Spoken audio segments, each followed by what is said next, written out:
Now, 580 Sports Talk going up on a Tuesday. Welcome to our studios high up on Huntoon Hill in the capital city of Kansas. I am Brendan Dworzinski. This is 580 Sports Talk, your final 580 Sports Talk before Thanksgiving. The crew is off tomorrow, but we are here with a full show and a jam-packed show coming your way today for the next 3 hours. Thank you so much for joining me today. Spencer Dupuis will be along in just a little bit. Dan Lucero is already off and running on his Thanksgiving holiday celebration. So it will be Spencer and I with you today. Plenty to get to on the show. Since the Chiefs play in just 2 days, and it's our last show before Chiefs game day, we will have our Chiefs preview coming up here in just a few moments. My keys to the game if the Chiefs want to knock off the Dallas Cowboys. We will talk about those coming up here in just a second. Big Chief picks for myself and Spencer, our game predictions as well. And a couple thoughts on one of the Chiefs units that even if there's reason to be a little frustrated, they need to be and should be excellent coming up on Thursday afternoon. We'll talk all about that coming up here in just a little bit. Plenty of Chiefs to get to today, in fact. We will make our game picks for the weekend coming up at 4 o'clock today. No picks contest this week. Dan's not here. It's only Tuesday. No picks contest this week. Instead, Spencer and I are just going to pick the games from the Thanksgiving slate, the Black Friday slate, NFL and college football, some other big games from the weekend, give you our picks, break down some of the biggest games from around the football world coming up this week. We will also talk this hour, bottom of this hour, to Matt Derrick of ChiefsDigest.com for our Chiefs Insider. He'll join us on the Fleming Place Wine and Spirits hotline. Bottom of the 4 o'clock hour, we'll chat with Michael Swain of Fog.net and 24/7 Sports for this week's edition of Jayhawk Weekly. And in the 5 o'clock hour, Mitch Holthus. That's right, the voice of the Kansas City Chiefs is going to join us coming up bottom or near-ish to the bottom of the 5 o'clock hour, like 5:25 or so. Coming up today for our weekly conversation about all things Kansas City Chiefs football. That is coming up in the 5 o'clock hour today. Also coming up, we will hear from Andy Reid and Patrick Mahomes. They both spoke to the media earlier today, so we will hear from both of them. We've got our 580 Sports Talk headlines. We're going to do a little Ask Me Anything Random Question Tuesday coming up in just a little bit this hour.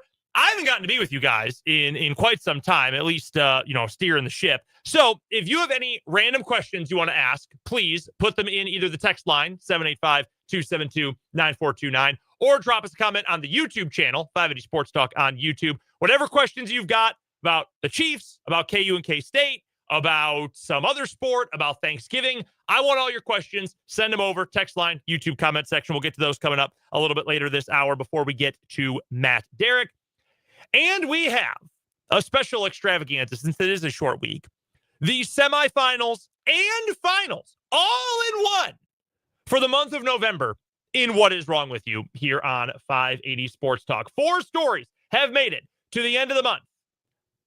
Our semifinalists include I Was Bored, So I Committed a Sex Crime, We're Sorry You're Dead, The TikTok Challenge, and The Fight Promoter Parent, a.k.a. The Clash at the Cleaners. All 4 of those stories have advanced on to today. We will pick our finalists and our winner today right here on 580 Sports Talk.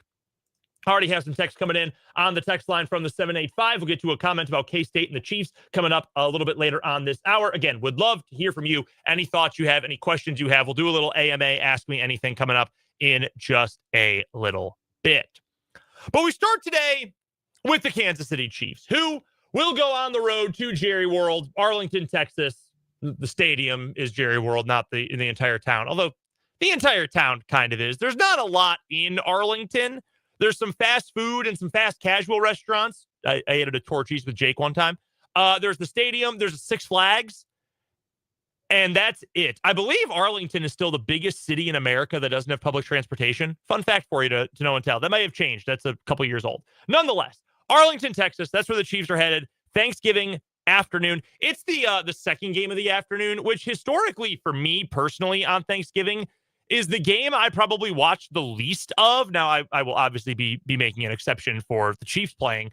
But growing up, my family ate Thanksgiving dinner at probably around 4:30 or so. That was kind of the Thanksgiving dinner time.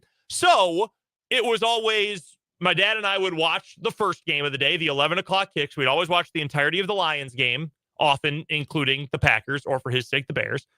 Then guests would start to come over. We always hosted Thanksgiving. So guests would start to come over as that game was winding down and moving into the Cowboys game.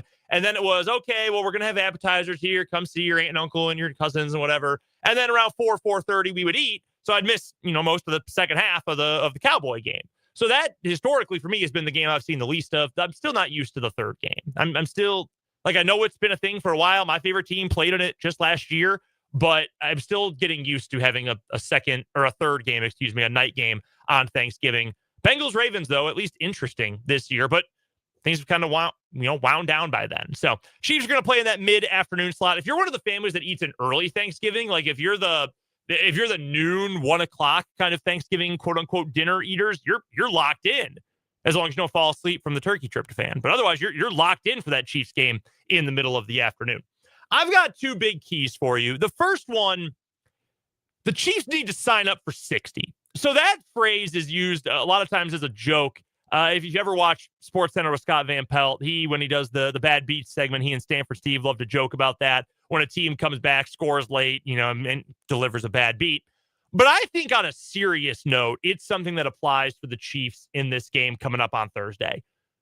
They and the Cowboys both won in thrilling, exhilarating comeback fashion this past week. The Chiefs, as we know, came from behind, knocked off the Colts in a game the Colts really, really wanted to have. We talked all about that. Then the Cowboys, not to be outdone, in their game in the afternoon window on Sunday, after falling behind 21-0 to the Philadelphia Eagles in the first half, stormed back and won 24-21. And yeah, that means they shut out the Eagles after they fell down 21-0. Their defense still isn't very good, but we'll get to their defense and some notes on it coming up here in just a few moments. But you need to play a complete game here if you're the Kansas City Chiefs. One, because, again, the Cowboys have shown you they are adept at coming back. They've got the firepower to come back and snipe you if you do not put them away. I don't love their defense. I've never been a Dak Prescott guy. You know that. But it just happened against the team that has maybe the best defense in the NFL, in the Philadelphia Eagles, just a couple of days ago. They can do that. They are capable of coming back. And yes, they are also equally capable of not playing a full 4 quarters. That is why it is paramount that the Chiefs play a complete 60-minute 4-quarter game. Leave no doubt. You are not in a position right now, if you're the Kansas City Chiefs, to take drives off, quarters off, halves off, anything like that. You are still fighting for your playoff life at this point, which is crazy to say about the modern era Kansas City Chiefs when we're talking about week 13 of the NFL season, that they are fighting for their playoff lives right now. But it's true. It is 100% true. We already know they're not going to win the division, barring a historic collapse by the Denver Broncos. Right now, the Kansas City Chiefs are the 10th seed in the AFC.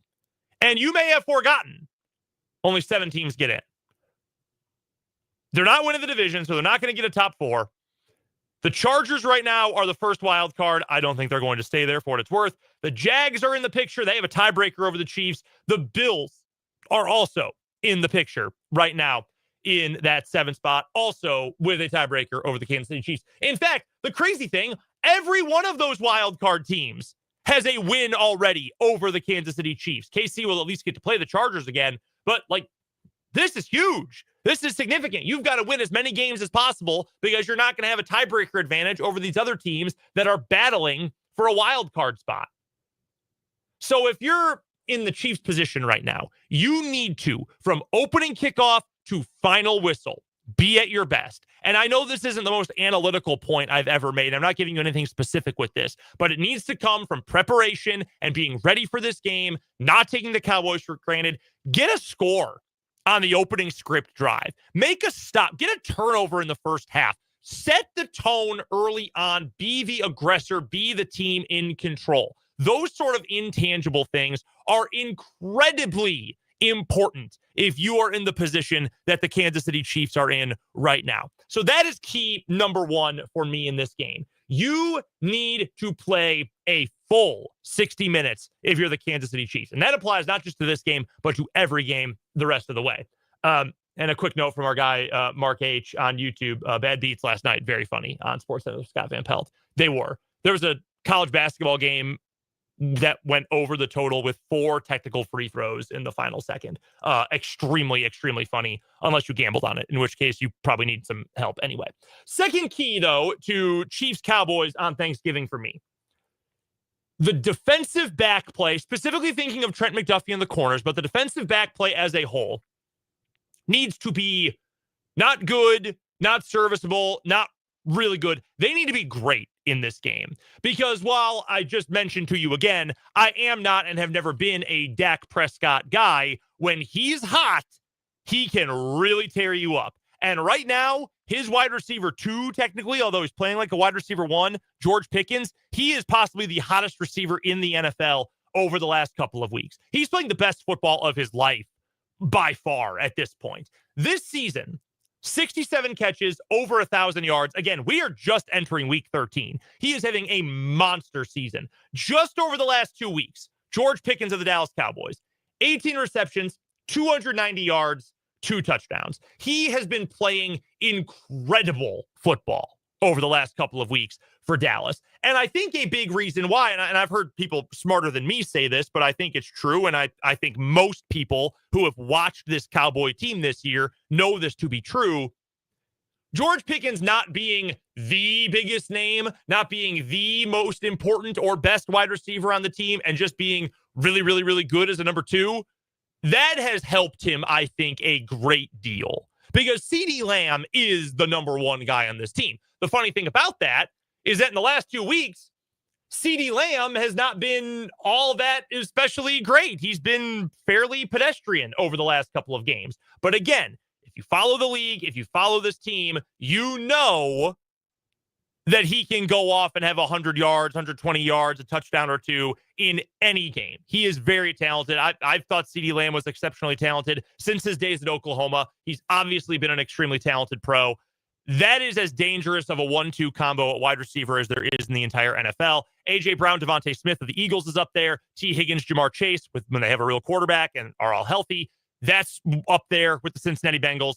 This combo is right up there with the way Pickens is playing right now. So you need to limit them as much as possible. Dallas is going to run the ball decently. It's not great, but it's fine. They've got an above average, even slightly offensive line, although it is a bit banged up. Their tight end is nice. They've got a couple other guys who can catch the ball decently. Kevontae Turpin's a weapon, but those 2 wide receivers right now are playing better than any other pair of pass catchers in the NFL. So McDuffie and Watson and the rest of this DB room have got to be great. They're going to get theirs to some point. You're not going to shut both of them down to 3 catches, 24 yards or something. But you need to limit the explosives. You need to limit the over the middle of the field slant stuff that Pickens can then break off for a huge gain. Limit that stuff as much as possible. Make Dak Prescott go through the full progression. Make him check it down. And fine. Oh man, they got 6 yards on a check down. They got 7 yards on 3rd and 10 on a check down. Fine. But you need to focus a lot of energy on limiting, not stopping, but limiting that pair of receivers as best as you possibly can. I don't really feel a need to highlight a key from the Chiefs offense. I'm going to stick with just 2 here because the Chiefs offense should still be able to shred this Cowboy defense, which I will be fair here, has played better over the last few weeks, and specifically since they went out and traded for Quinnen Williams. Now, Jerry Jones fell completely ass backwards into having an improving defense because getting rid of Micah Parsons was stupid as hell. Thanks for that, by the way, Jerry. But the fact that they were able to go out and land Quinnen Williams, who's a legitimate all-pro, Pro Bowl kind of talent, that has been a huge boon for this team, and he has played some really inspired football over the last couple of weeks. That's going to be a difficult matchup for the Chiefs with Trey Smith not available. And still, I am not scared at all of this Cowboys defense, guys. I'm just not. They can rush the passer a little bit, but you've got Patrick Mahomes back there. The Cowboys, if you want a little more encouragement for why the Chiefs should be able to pick them apart, against the pass this year, they have given up the 6th highest drop back success rate, so how often their opponents are staying ahead of the change, 6th highest. That's bad. As a defense, you don't want to be high in success rate. And EPA, the expected points added for you stat heads out there, also 6th highest for any defense against the pass in the NFL this year. No good. There are going to be options. There are going to be guys who get open. It's why, I'll jump ahead to this, my big Chief pick for this game is actually Rashee Rice, because I think Rashee Rice could have an 8-catch, 100-yard kind of game, because the Cowboys really, really struggle against the pass, even though they've been able to get after the quarterback a little bit this year. He is going to have some opportunities. Hopefully Xavier Worthy is going to have some opportunities. I would not be shocked. Like, Tyquan Thornton double move matched up on Trevon Diggs in this game. Guaranteed touchdown. I shouldn't guarantee it. I'm being a little bit facetious, but you understand what I mean. Those are the kind of things that the Chiefs can use to really take advantage here. The worst unit in this game, if you're saying Chiefs offense, Chiefs defense, Cowboys offense, Cowboys defense, the weak link unit is the Dallas Cowboy defense. Take advantage of it. And I think the Chiefs will, and they better. And that's why it's not even one of my keys to the game, because that should be a built-in fact of this football game that the Chiefs should be able to take apart this Dallas Cowboys defense. I just told you a moment ago, my big Chief pick, Rashee Rice. Spencer, similar vein, he's going with Xavier Worthy.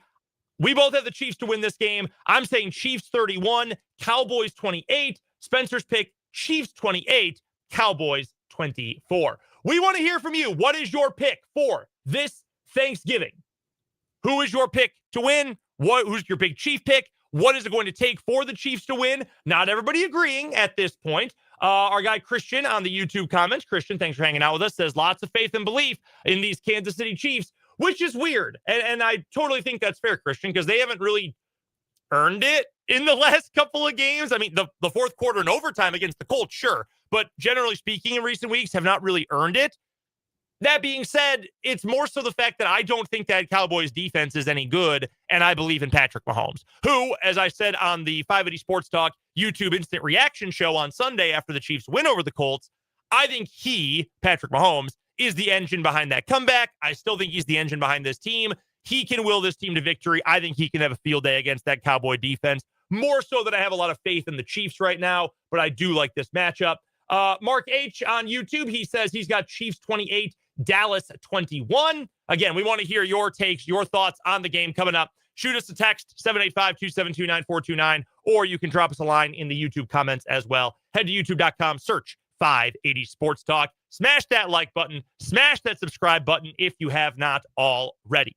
We've got to get to a timeout. We will hear from Matt Derrick a few days earlier than normal this week for our Chiefs Insider. He will join us in just about 10 minutes, about 12 minutes or so, actually. On the other side of this break, though, we're going to play a little AMA, Ask Me Anything, Random Question Tuesday, Thanksgiving food, football, college hoops. KU is in action right now. Whatever you want to ask, I want to hear from you. Drop us a line on the text line, the YouTube comments. We'll get to your questions after this, right here on 580 Sports Talk.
That Derrick of ChiefsDigest.com is going to join us coming up here in just a few moments. I'm Brendan Dworzynski. This is 580 Sports Talk. Thanks for hanging out with us on our final show before Thanksgiving. A very happy holiday. Happy Thanksgiving to you and yours. Hopefully you're able to take a little time off from work, from school, from whatever it might be. Spend some time with family, some friends, and most importantly, food and football, the two most important F's of Thanksgiving.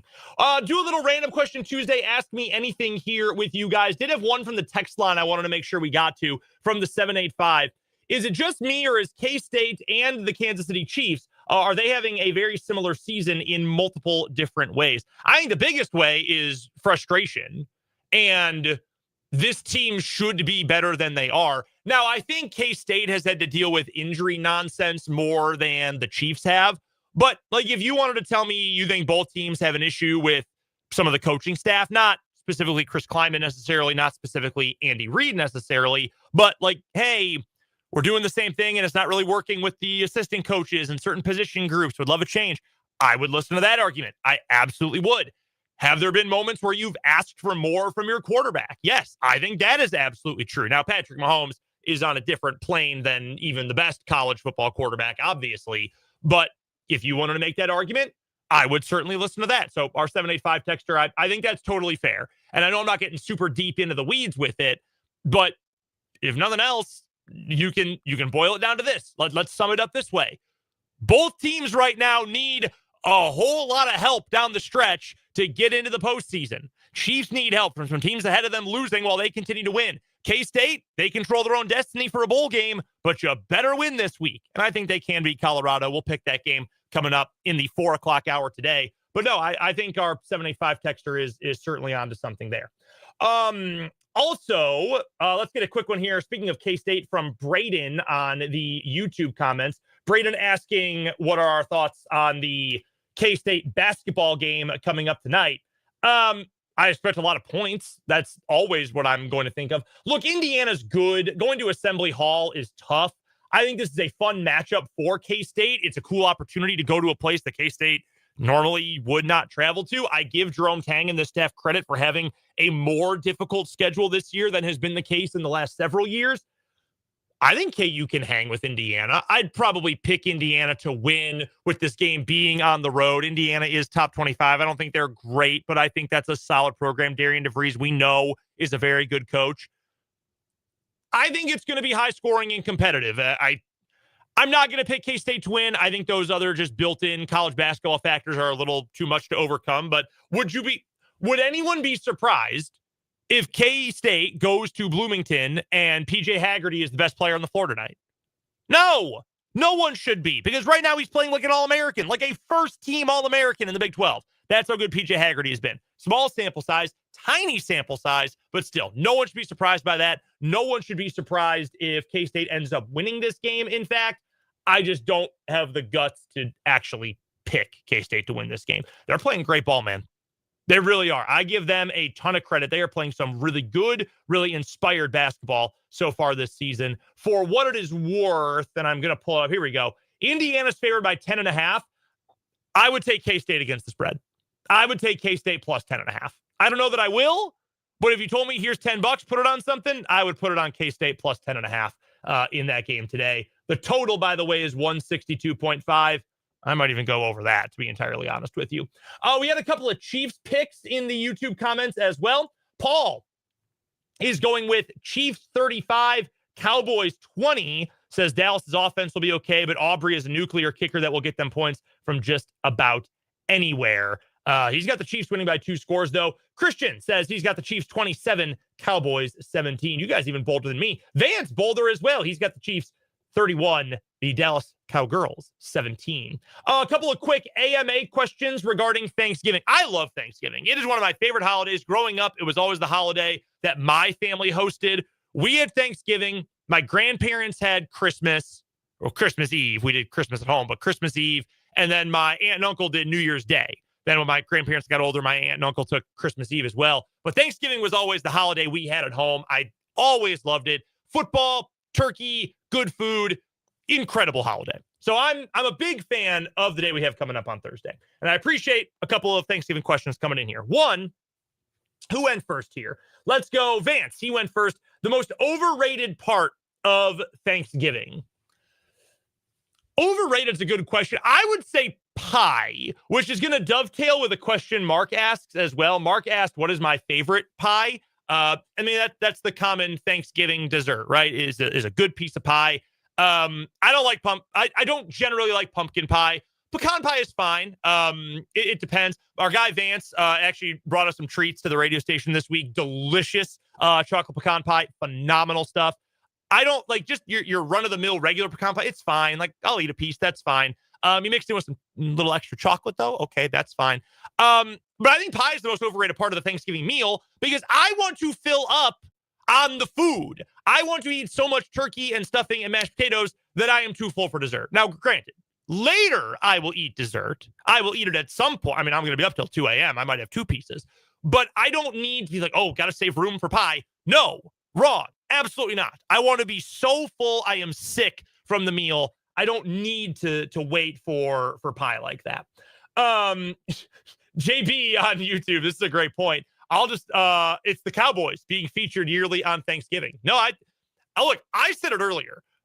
I'm no fan of the Detroit Lions. When I think football on Thanksgiving, I think about the Lions because they always play first, and that's the game, the early kick that I always watched the entirety of growing up. We would eat the meal during the Cowboy game. I'd only ever see a half of it.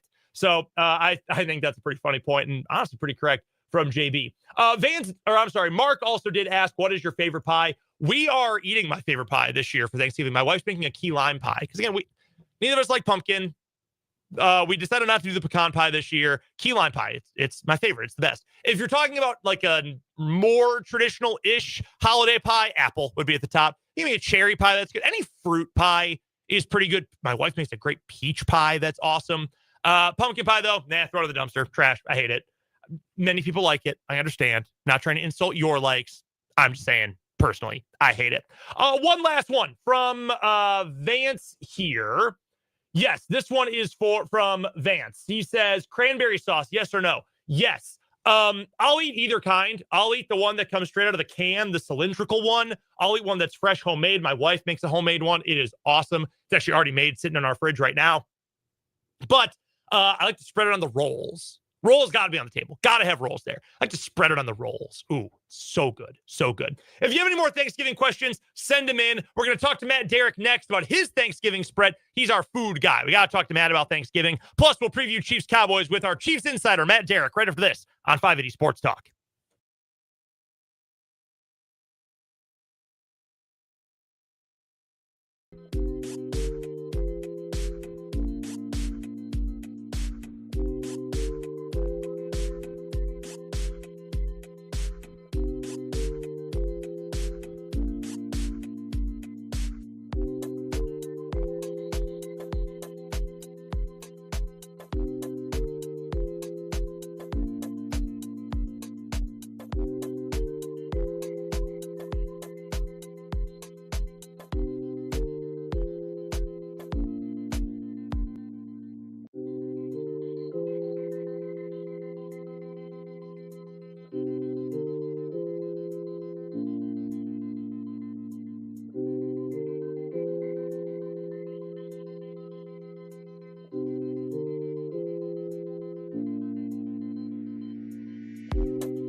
name is Matt Derrick, and he covers the Kansas City Chiefs better than absolutely anybody, and he does it over at ChiefsDigest.com. Matt, all right, look, you know what week it is. We know what is coming up on Thursday. We'll talk about football here. We'll get some Chiefs thoughts in a moment. We got to talk about the spread. We got to talk about the Thanksgiving setup. It's one of my favorite conversations of the year. What are things looking like for the menu at Shea Derrick coming up on Thursday?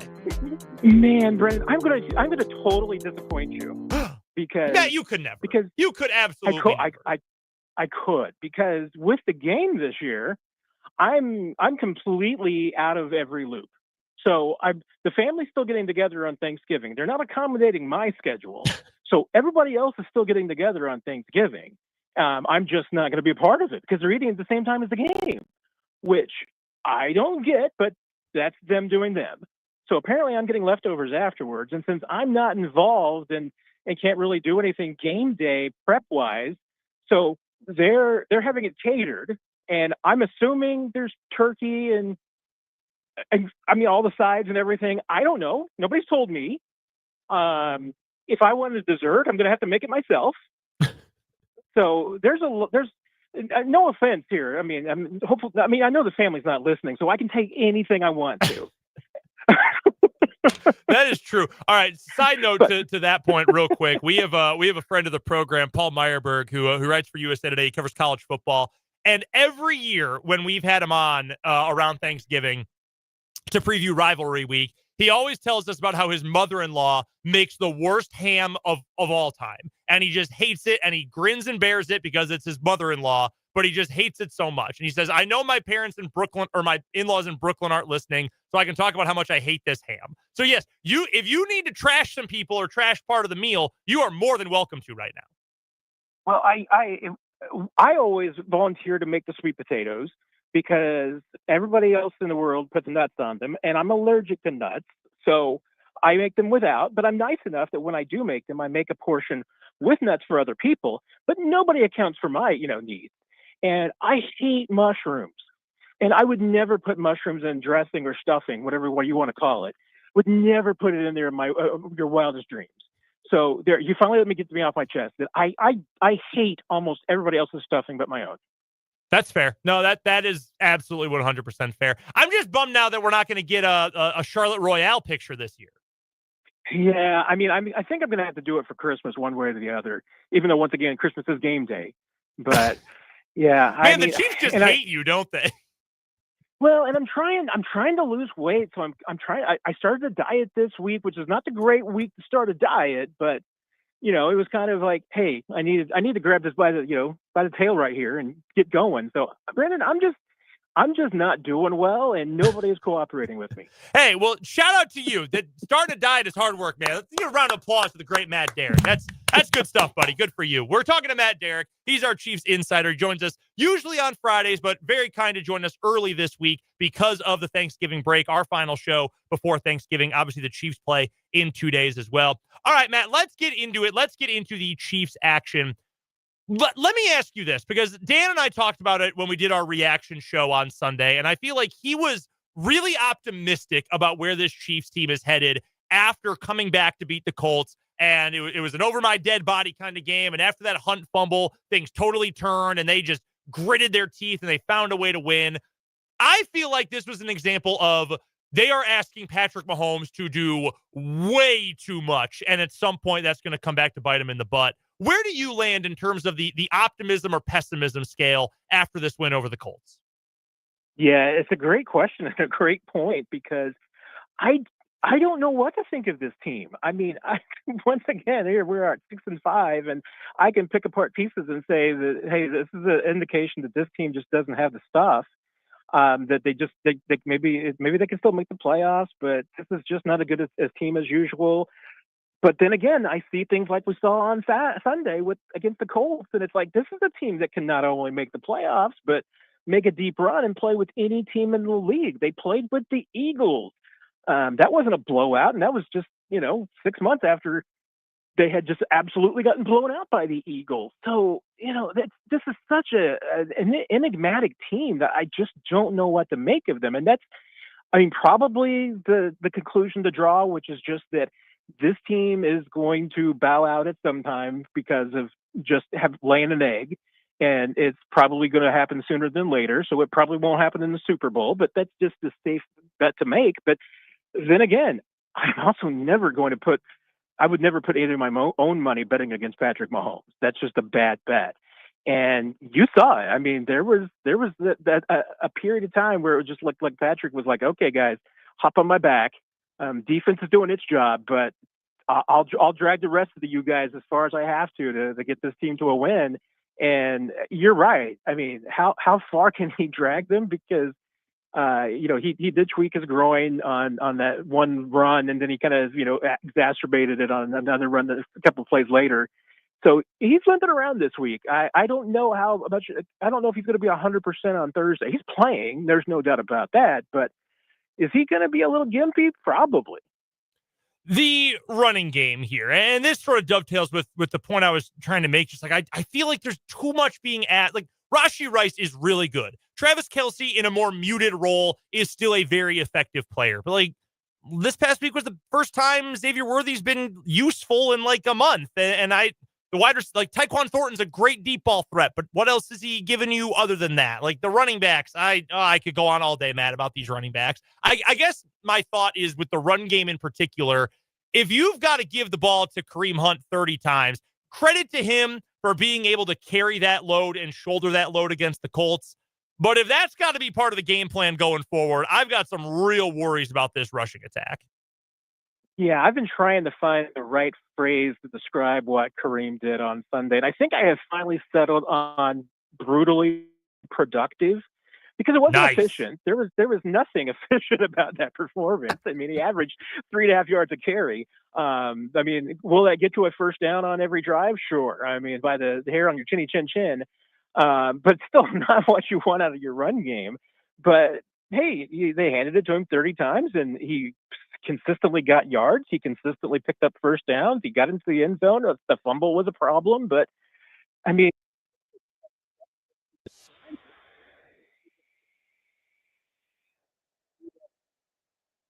asking Kareem, ninth year veteran, to get 30 carries 4 days later, not sure that that's necessarily a great idea. And obviously, Isaiah Pacheco is not going to be 100%, even if he plays on Thursday.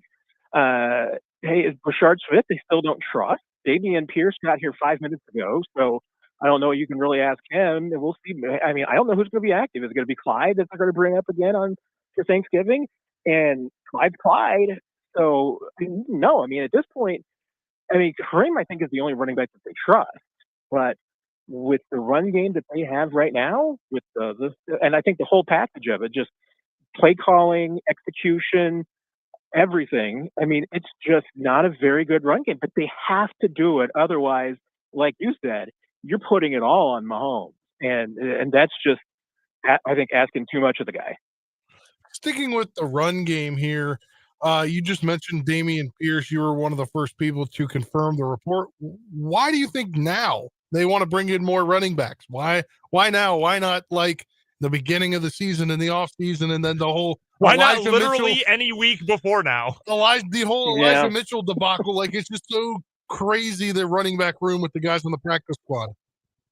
Yeah, it's going to be an interesting conversation whenever we get to have it about Brett Veach and just kind of how the running back position evolved this year, because they were looking for running back help. They just couldn't find the running back that they wanted that was available. We'll get the Chiefs at some point. We're going to get the Chiefs version of what happened with Brees Hall, which I would like to get that version because I'm sure it's a little bit different from what the Jets have kind of put out there. But there had to be something, because that's probably the one thing that the Chiefs are going to probably second guess. Say, hey, maybe that's a move that they should have made. But you're right. I mean, the Chiefs weren't happy with their running back group, completely happy with it, going all the way back to the summer and May and June even. So yeah, I mean, the fact that they never really made a move to improve it is a problem. I mean, it's a fair question to ask. And what's Dameon Pierce going to do? I mean, the Texans are, fighting for a playoff spot, and they don't think that he could help them. They let him go for a reason. So I don't know. I mean, I think it's a fair question about whether or not he can help out the Chiefs. I mean, he might, because I think that the Chiefs running back group is in a worse position than the Texans. But you don't know. I mean, we didn't get to see a lot of him play in Houston, so we don't really know what kind of shape he's in. If you go back to the last couple of years, he's not been the same guy that he was as a rookie. Sticking with the offense, Travis Kelce played, I believe, the most snaps he's played in 3 or 4 seasons on Sunday. Obviously, it's a short week. You lose Noah Gray. The odds of him going are probably slim at this point, with it being such a close turnaround and having a clear protocol. How involved is Robert Tonyan going to get this week? That's a really good question, and I was trying to hunt down Jared Wiley in the locker room today. I've talked to him a few times this year, and I know that he feels ready. You know, he's felt ready really since about maybe 4 or 5 that he got into the season, and then because he admitted that at the beginning of the year, yeah, he was still a little rusty coming off of the ACL. But he said, about a month into the season that he's felt pretty good. So, I mean, the Chiefs may get a look at him. I would love to get a look at him on Thursday. Tonyan is another guy that I would like to see get a chunk of snaps. So let's see what happens. Because I think the Chiefs will use them. I don't think that they're just going to all of a sudden change their stripes and turn into a team that's going to put 3 and 4 wide receivers out there consistently. I don't think we're going to see that, even though they've got the depth to do it. But Kelce, I mean, would you like to have him play fewer than like 83 snaps was it last on Sunday? Yeah, you'd like to get him a little bit of rest, but you've pretty much on Sunday used up all of the snaps that you saved for Travis Kelce earlier this year, but backing off his workload a little bit. But it's worth pointing out. I mean, the guy's on pace for 1,000-yard season if he can keep this up, and it would be the best season by a guy at age 36 or later in NFL history. Final couple of questions for Matt Derrick of ChiefsDigest.com. He is our Chiefs insider here on 580 Sports Talk, joining us on the Fleming Place Wine and Spirits Hotline. Make sure you go check out his great work covering the Chiefs at ChiefsDigest.com. Matt, how worried are you about this offensive line not having Trey Smith trying to block the really reinvigorated, re-energized Quinnen Williams on that Cowboy front? Yeah, that you've got to be worried, because that's the strength of that Cowboys defense right now, is its interior, and Quinnen Williams is the heart of that. He's been playing really, really well since he's gotten to Dallas. Looks a little rejuvenated, and I can see why. I mean, the Jets. I mean, that's like winning the lottery. So he should be in great mood right now, and he's playing like it. So yeah, I'm worried about that. Here's the thing. I mean, I thought a little bit, just because Trey's been dealing with the back injury too. They were kind of providing him some help, especially with Creed, maybe even some double teams occasionally to help out Trey before he even went out, just because he can deal with a back injury. So I don't know if they're going to have to change a lot from what they have maybe been doing the last couple of games. They're still going to miss Trey, because there's just times you can leave him one-on-one, and he's a guy that you would trust one-on-one with Quinnen Williams. Caliendo's going to have a tougher time, and it definitely challenges your depth. One more injury, and you're going to go to Hunter Norzad in there most likely, and obviously the Chiefs have an issue with Wanye Morris, because he was a healthy scratch last week. You got Jalen Moore, but you're starting to challenge your offensive line depth a little bit. So yeah, it would be a concern for me, and I think you're going to have to do things a little differently, because Kingsley's going to be seeing the matchups at guard that. I mean, he hasn't seen Quinnen Williams before, so that's going to be a challenge for him too. All right, Matt, what's your prediction? Chiefs-Cowboys down at Jerry World. Who you got? Yeah, I mean, I think the Chiefs pull this off. I think it's going to be a tough one, but I'm banking on the guys that showed up on Sunday playing this game again and come back. I'm probably crazy for expecting a high-scoring game on Thursday, since it seems like all Thursday games are terrible, but I'm going to go with the Chiefs, 31-24. That's the pick, 31-24. Matt's got the Chiefs. We're all in the Chiefs here as well. For all the best coverage of the Kansas City Chiefs, you know where to go. That's ChiefsDigest.com, where you can read the work of the great Matt Derrick. He joins us every week here on 580 Sports Talk on the Fleming Place Wine and Spirits Hotline. Matt, we appreciate you joining us a little bit early this week due to the holiday. A very happy Thanksgiving to you, to your wife, to your entire family. I'm very sorry that they have excluded you very rudely from the activities this year, so make sure you enjoy plenty of plates of those leftovers, okay? I will, and at least my wife told me that I can make my own dinner for Wednesday and to have leftovers on Thursday. So I guess I got that going for me. Got that going for you. Matt, we appreciate it, man. We'll talk to you soon. Happy Thanksgiving, everybody. That is the great Matt Derrick of ChiefsDigest.com. We're going to get to a quick break. We'll wrap up this 3 o'clock hour right after this on 580 Sports Talk.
I need some justice for our guy Matt getting left out of the Thanksgiving festivities.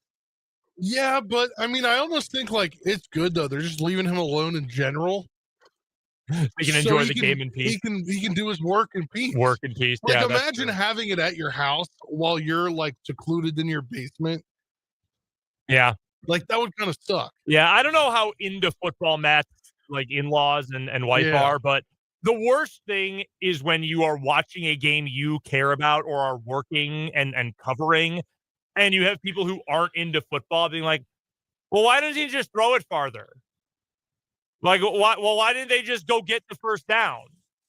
What like, it just, that drives me nuts. Or like when you have opposing fans for the team. Oh, yeah. Last Christmas when I was up at Olivia's family in Pennsylvania, they are Steelers fans. Yep. But So she's a Browns fan. Yeah, but her other family is Steelers fans. Wow. Her like one part of her family is Browns fans and the other part's Steelers. Okay. And she ended up with the Browns. Yeah. Tough break. Yep. Coming up in the 4 o'clock hour of 580 Sports Talk today, we will pick some games for the weekend. Nothing for our regular picks contest, but we'll pick some big games from Thanksgiving week and weekend. We've got the What Is Wrong With You Monthly Championship. Michael Swain will also join us next hour here on 580 Sports Talk.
4 o'clock hour of 580 Sports Talk going up on a Tuesday. Brendan Dwazinski, Spencer Dupuis, we are here with you up until 6 o'clock today.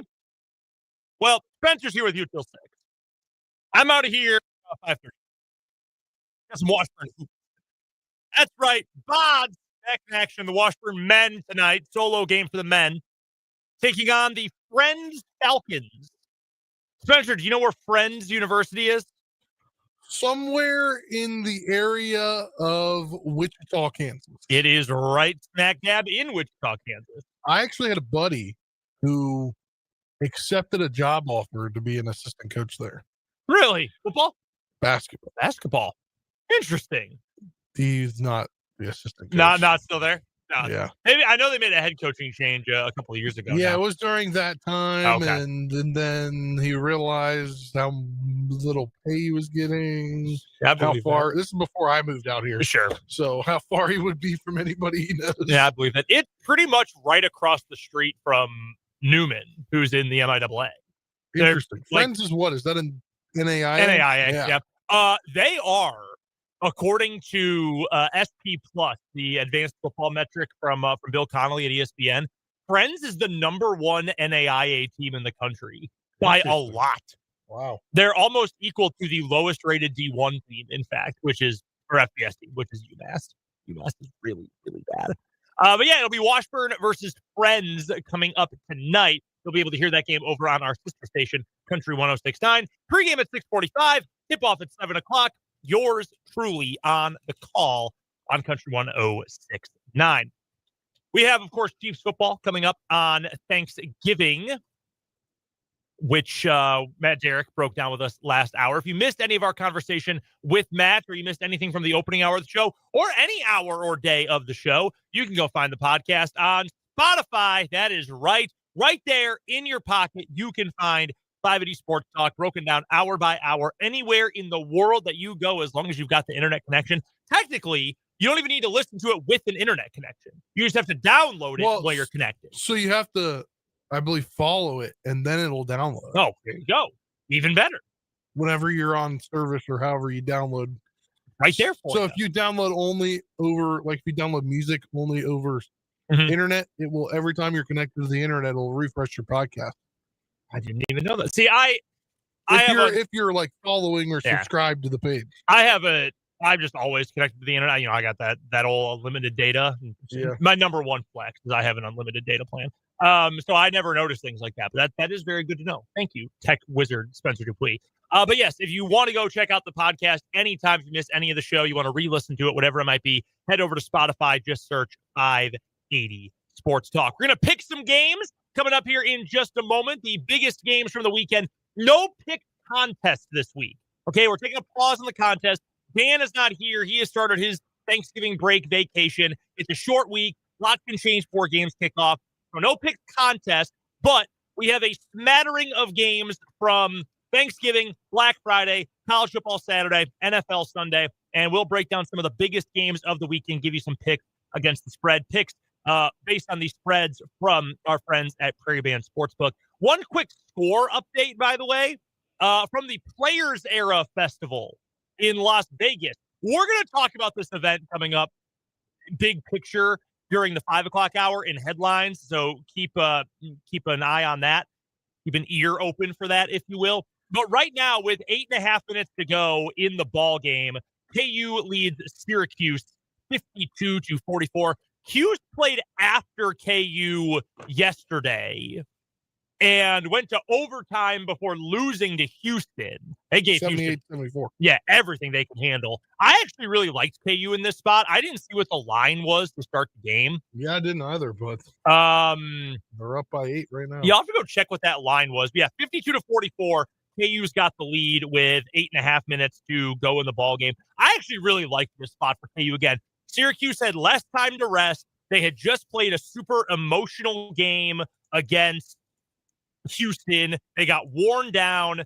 And I can tell you the opening spread, KU was favored by 4.5. I actually like that number going into this game. Up by 8 with 8 minutes now remaining in Las Vegas. All right, Spencer, let's pick some football games. We will hear from Michael Swain later this hour for Jayhawk Weekly. We will also have our What Is Wrong With You monthly semifinals and finals coming up. Last day of the month, believe it or not, last day of the month here on 580 Sports Talk. So we'll get you our winner for the month of November in What Is Wrong With You. But first, let's talk some football. Let's get to Thanksgiving. The NFL game, there's only one college game on Thanksgiving this year. It's Navy versus Memphis.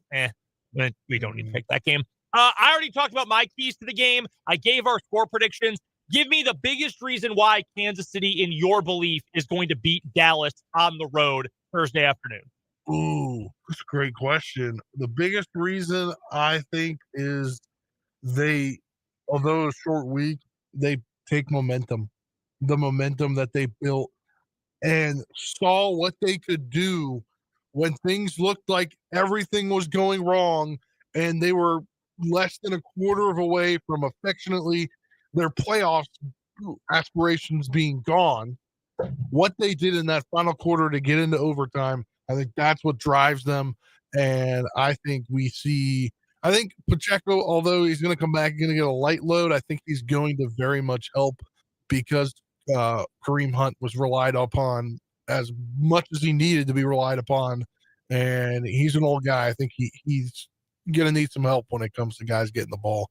I think you might see Kareem Hunt touch the ball maybe 10 times on Thursday. I mentioned it earlier. I think it comes down to the fact that there are four, not including special teams, obviously, of the four units: Chiefs offense, Chiefs defense, Cowboys offense, Cowboys defense.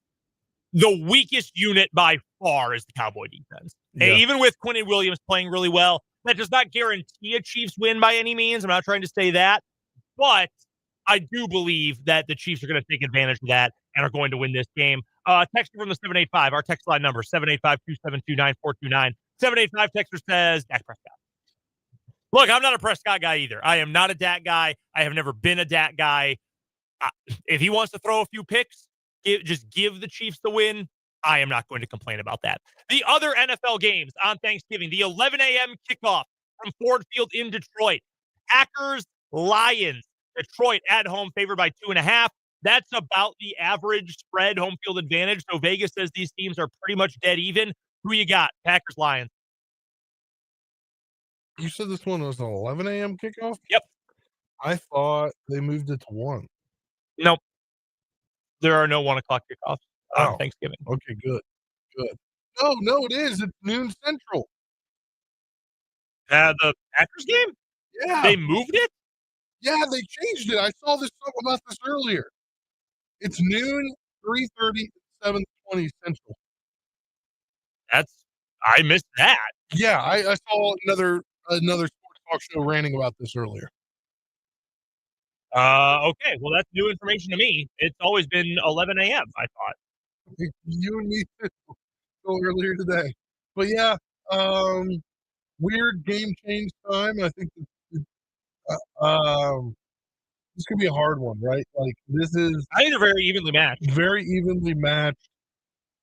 Gibbs went off last week, but I think the Packers defense can contain him a whole heck of a lot more. And I think this is going to come down to a field goal. Maybe we go to overtime again for the Lions. But I think the Packers win this one. Why did I think it was whatever? Because it used to be the NFL just up and changed it. That's bizarre. That is very strange. All right, regardless, I'm going to lean Packers here. Yeah. I think they're so evenly matched. I'll just take the team that's getting the points. So I'll take the Packers here. I think the Packers are slightly better than the Lions. Jared Goff has not played especially well recently. Now, Jared Gibbs is probably the best football player in this game, other than Mike Parsons. Yeah. Those are the two best players in this game. And they're not. Parsons is a pass rusher more than he is a run defender. Not bad against the run, but he's okay. He's a great pass rusher. I think this is going to be a fascinating game. I'm hopeful this one is just competitive. I don't know that we'll learn a bunch from either team. I think they're both pretty equally I think these are the 4th and 5th best teams in the NFC. Yeah. I think right now I would rank it as in order 1 to 5. Rams, Seahawks, Eagles, Packers, Lions. And I think the Packers and Lions are very good.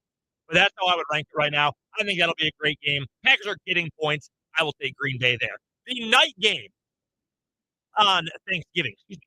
In my throat. Cincinnati at Baltimore. Ravens favored by 7 at home. Joe Burrow back. How much of a difference is that going to make? He doesn't have one of his top receivers, unfortunately, and they're going to be without Hendrickson again. So defensively, I mean, if Joe Burrow can turn things on right away, no way I see Baltimore winning by a touchdown or more.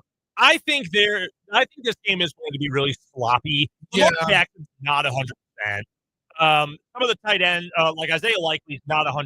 This Ravens team, they're playing through it. They're hurt, not injured, but they're really hurt right now. I think giving them this game this Thursday going to the next week is going to help them, though. True. Like giving that mini bye that they're going to get for a couple of days to rest up headed in, I think it helps. Yeah, the Steelers the week after, too, so they could really use that. I'm going to lean Ravens. Yeah, I'll lean Ravens. The Bengals defense is essentially trash. Yeah, that is They lost their best corner a couple weeks ago. That's a big spread for a division rivalry game, but I'm going to take Baltimore. I just don't trust Cincinnati. Yeah, I don't either. I love Burrow, but that game also getting the Mike Tirico show, but not the Chris Collins. No, it's Jason Garrett. Yeah.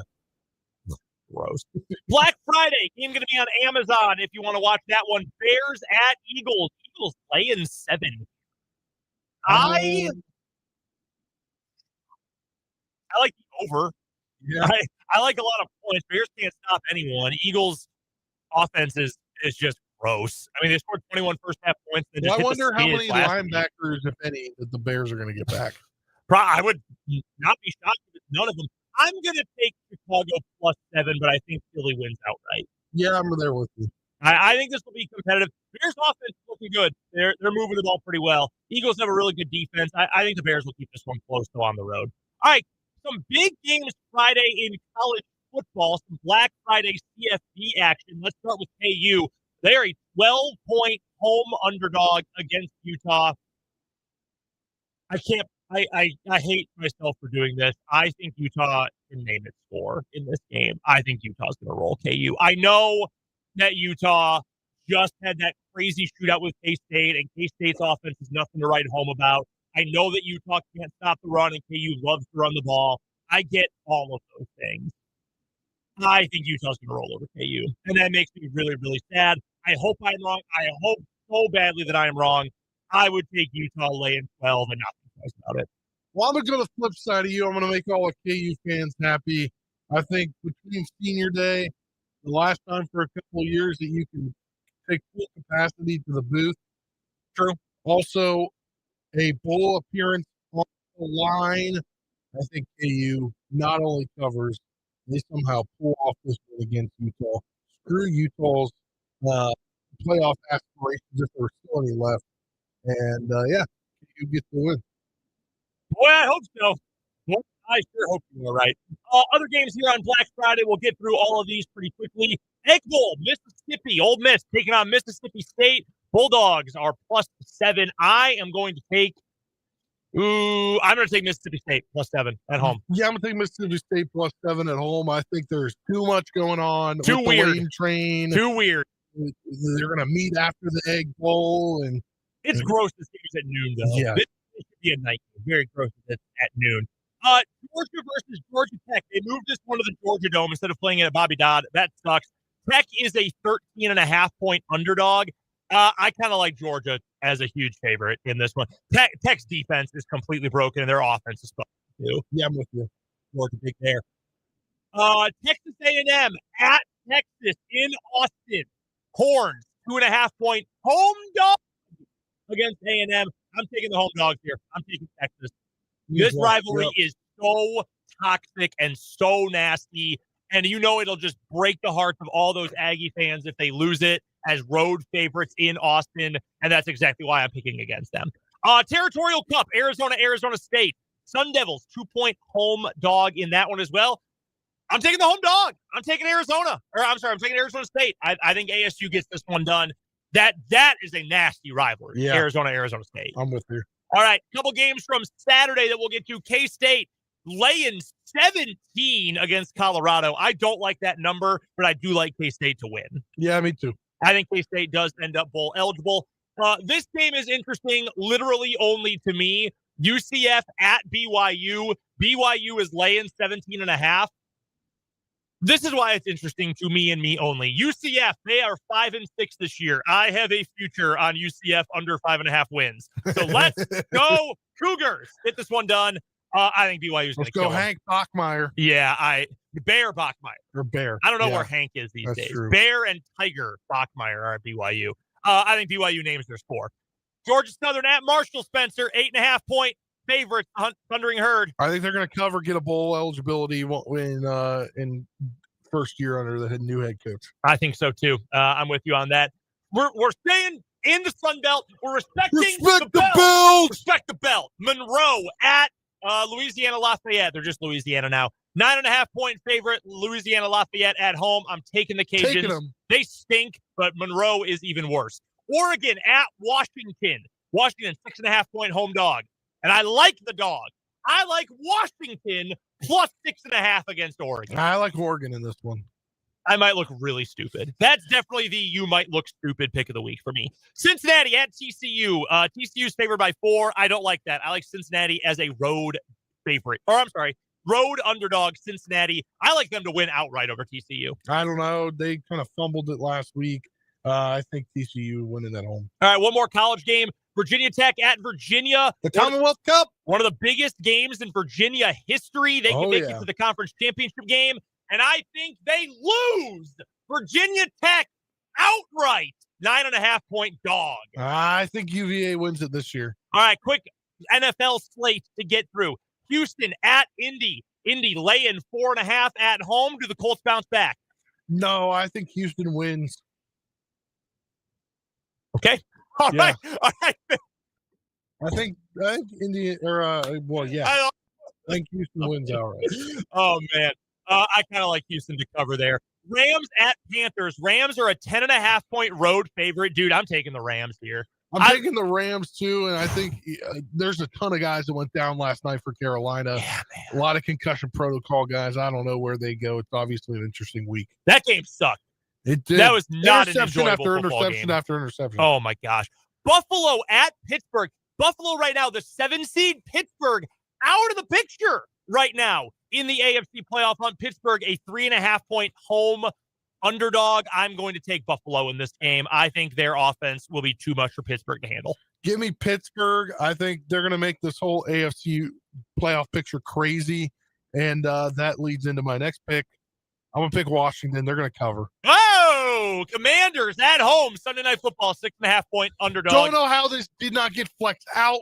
I'm with you. Because I can watch it. There you go. There we go. They're taking on the Denver Broncos. I think I'll take Denver in that one. That does it for this week's football picks. Coming up next, it is time to find our champion or biggest loser, depending on perspective, for What Is Wrong With You in the month of November on 580 Sports Talk.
quick update, unrelated to what is wrong with you, in case you were paying a little attention on this. KU now up by 10, 60-50.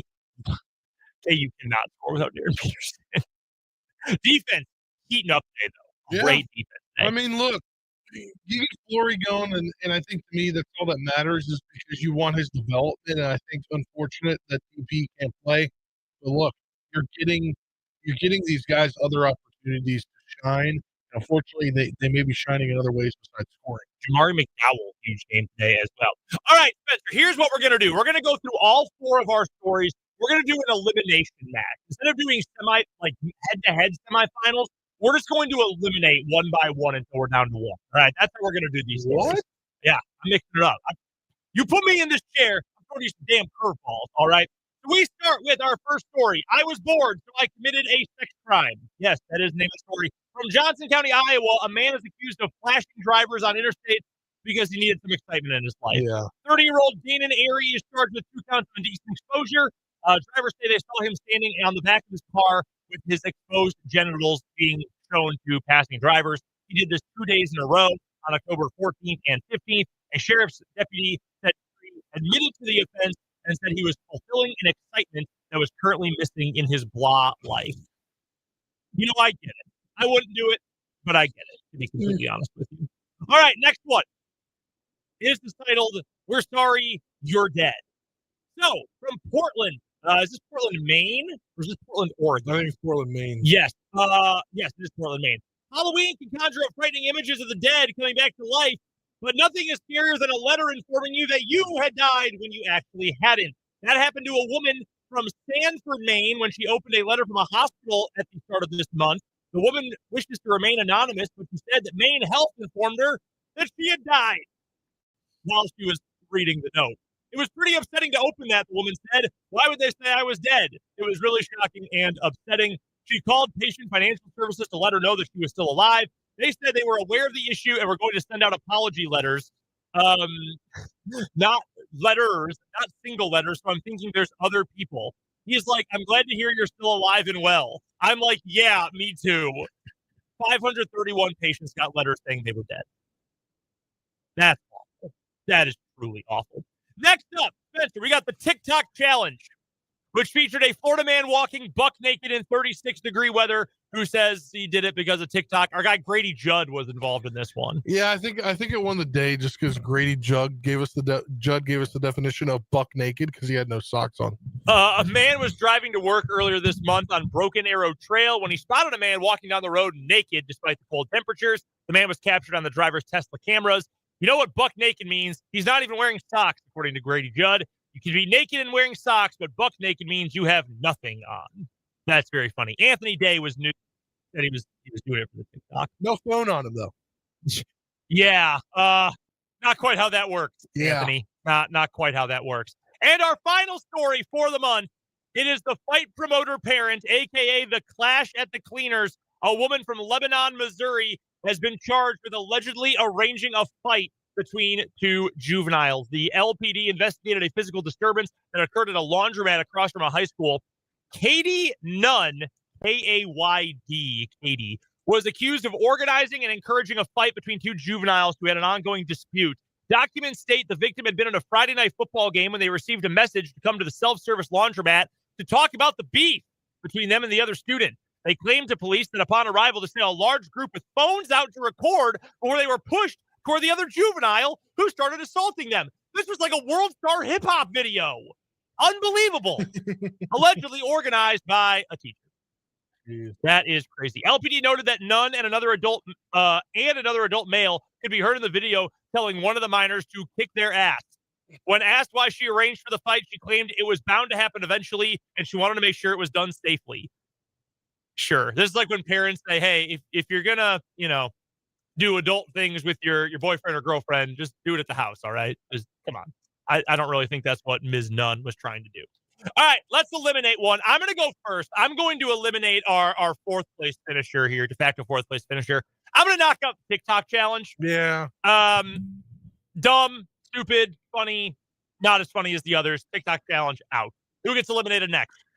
I don't know. I think I think that we're sorry you're dead. Like, I kind of agree.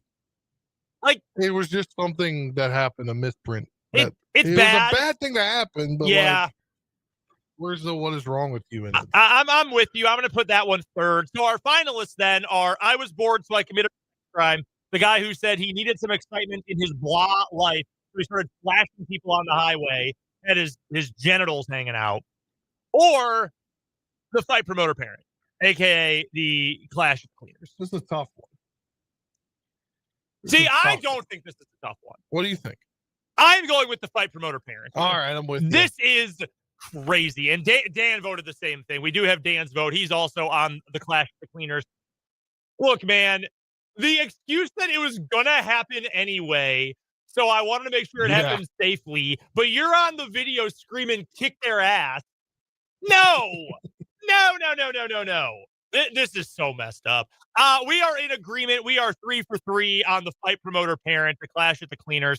That is our penultimate monthly champion in What Is Wrong With You here on 580 Sports Talk.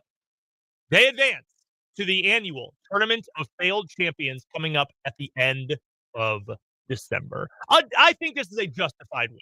I don't think this was a fluky win. I think this was a well-rounded win for the fight promoter parent. We're going to take a time out here on 580 Sports Talk now that we have our monthly champion. When we come back, Michael Swain of Fog.net will join us for Jayhawk Weekly here on 580 WIBW.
Sports Talk, and we are joined by our good friend, the one and only Michael Swain, covers the Kansas Jayhawks better than anybody and does so for Fog.net, part of the 24/7 Sports Network. Go find him on Twitter at mswain247. All of his great work, of course, can be found at Fog.net as well. Let's get to basketball to start things off, Michael. KU in the latter stages of today's matchup against Syracuse out in Vegas. at the Players Era Tournament. I just wanted to ask you big picture with this team, and you can take this in any direction you want. Without Darren Peterson, is KU good? I think they are solid. I think they're solid. I'm not sure if it'd be like a tournament team without Darren, just because I'm not sure there's enough consistent scoring. But I'll tell you what, they at least have an identity. And I think that's super encouraging to see because, man, it's been how many years, really? 3? Since a KU team has been in November and like known exactly what its identity is and how it has to play every single game. You know, the last 2 years specifically, like, it was a slog to try and figure out what KU was, right? And without Darren, like, just the fact that they can play to a specific style, everybody knows what's expected of them, and everyone's bought into it. Like, that's super, super encouraging. So I think it's a perfectly fine team. Like, as we've seen, you know, against Notre Dame and just generally, like, without Darren, you know, KU can compete. But it's one of those where obviously, like, you're going to be a lot better with the number 1 pick in the NBA draft. But I wonder how, if you were to play this out over the course of the season, just how KU play. Because I wonder if in like conference play, when you start playing, you know, Big 12 opponents and you get the scouting report out on KU and, hey, this is how you have to, you know, guard Trey White so he doesn't get to the free throw line 10 times in a game, or this is how you have to slow down Flory, don't let him get over, you know, where you get to that hook with his left hand. Kind of when you get to that point of the season, you wonder how KU would be able to score basketball. But I'll tell you what, right now, in the month of November, I think KU's a perfectly fine team. And they're one that can go out, win games, play to a specific style. And that's what you can ask for right now with Darren out. And I think that's super encouraging, too, that, like, it's not been a huge crisis of, like, people being like, oh, we can't figure it out. Melvin isn't playing well. You know, there's nobody stepping up as a second scorer. Like, we're having the number 1 pick out. Like, KU's doing pretty fine. For the big man side, obviously, Flory Baduga, you know, he is what he is. And when he's good, he is really, really good. But the guy who has impressed me as much as anybody on this team so far has been Bryson Tiller. And I'm sure you've answered questions from fans and people around the program, Michael, who were just like, wow, did you think he was going to be this good? Did anyone think he was going to be this good right away? I don't know that he's an All-American or a first-team All-Big 12 guy, but he feels like a piece that KU really needed going into this year. Someone who can go and create a little bit down low, who's a good athlete. He's playing, honestly, he looks more comfortable than I thought he'd be after not having played real basketball in pretty much 18 months. What have you thought about what Tiller's brought to the table so far? Yeah, he's been great. And you're on the message board, like, you've seen it. Like, I think I called him the wild card several times over the course of the offseason just because you didn't know. You know, if you go back 2 years, like, he was a top 10 player in the class. And if you're looking around the country right now, and look at how just incredible the top 12 players were from this past high school class. Like, you know, Barry's has been good, Ament's been good. Obviously, we've heard plenty about, you know, Caleb Wilson, Boozer, and Peterson, and DeBonsta. Like, it's an insane class. And to think that for a long time, Tiller was thought of with those players before he got hurt, I think that the start of the season is just reminding everybody, myself included, like, yeah, he's that good. And there's a reason why he had that ranking for so long. So I think it's been super impressive. And I just think the fact that he can play the 4 and played effectively is really positive. Because I think you knew, okay, hey, he can go out and play the 5. He can do some of that stuff. But can you play next to Flory? And then there's the play against, like, Notre Dame on Monday where he, you know, gets in the post. It's like it's 2 bounces, boom, fade away, nothing but net. That was a pro move. And you're seeing some of that skill that he has.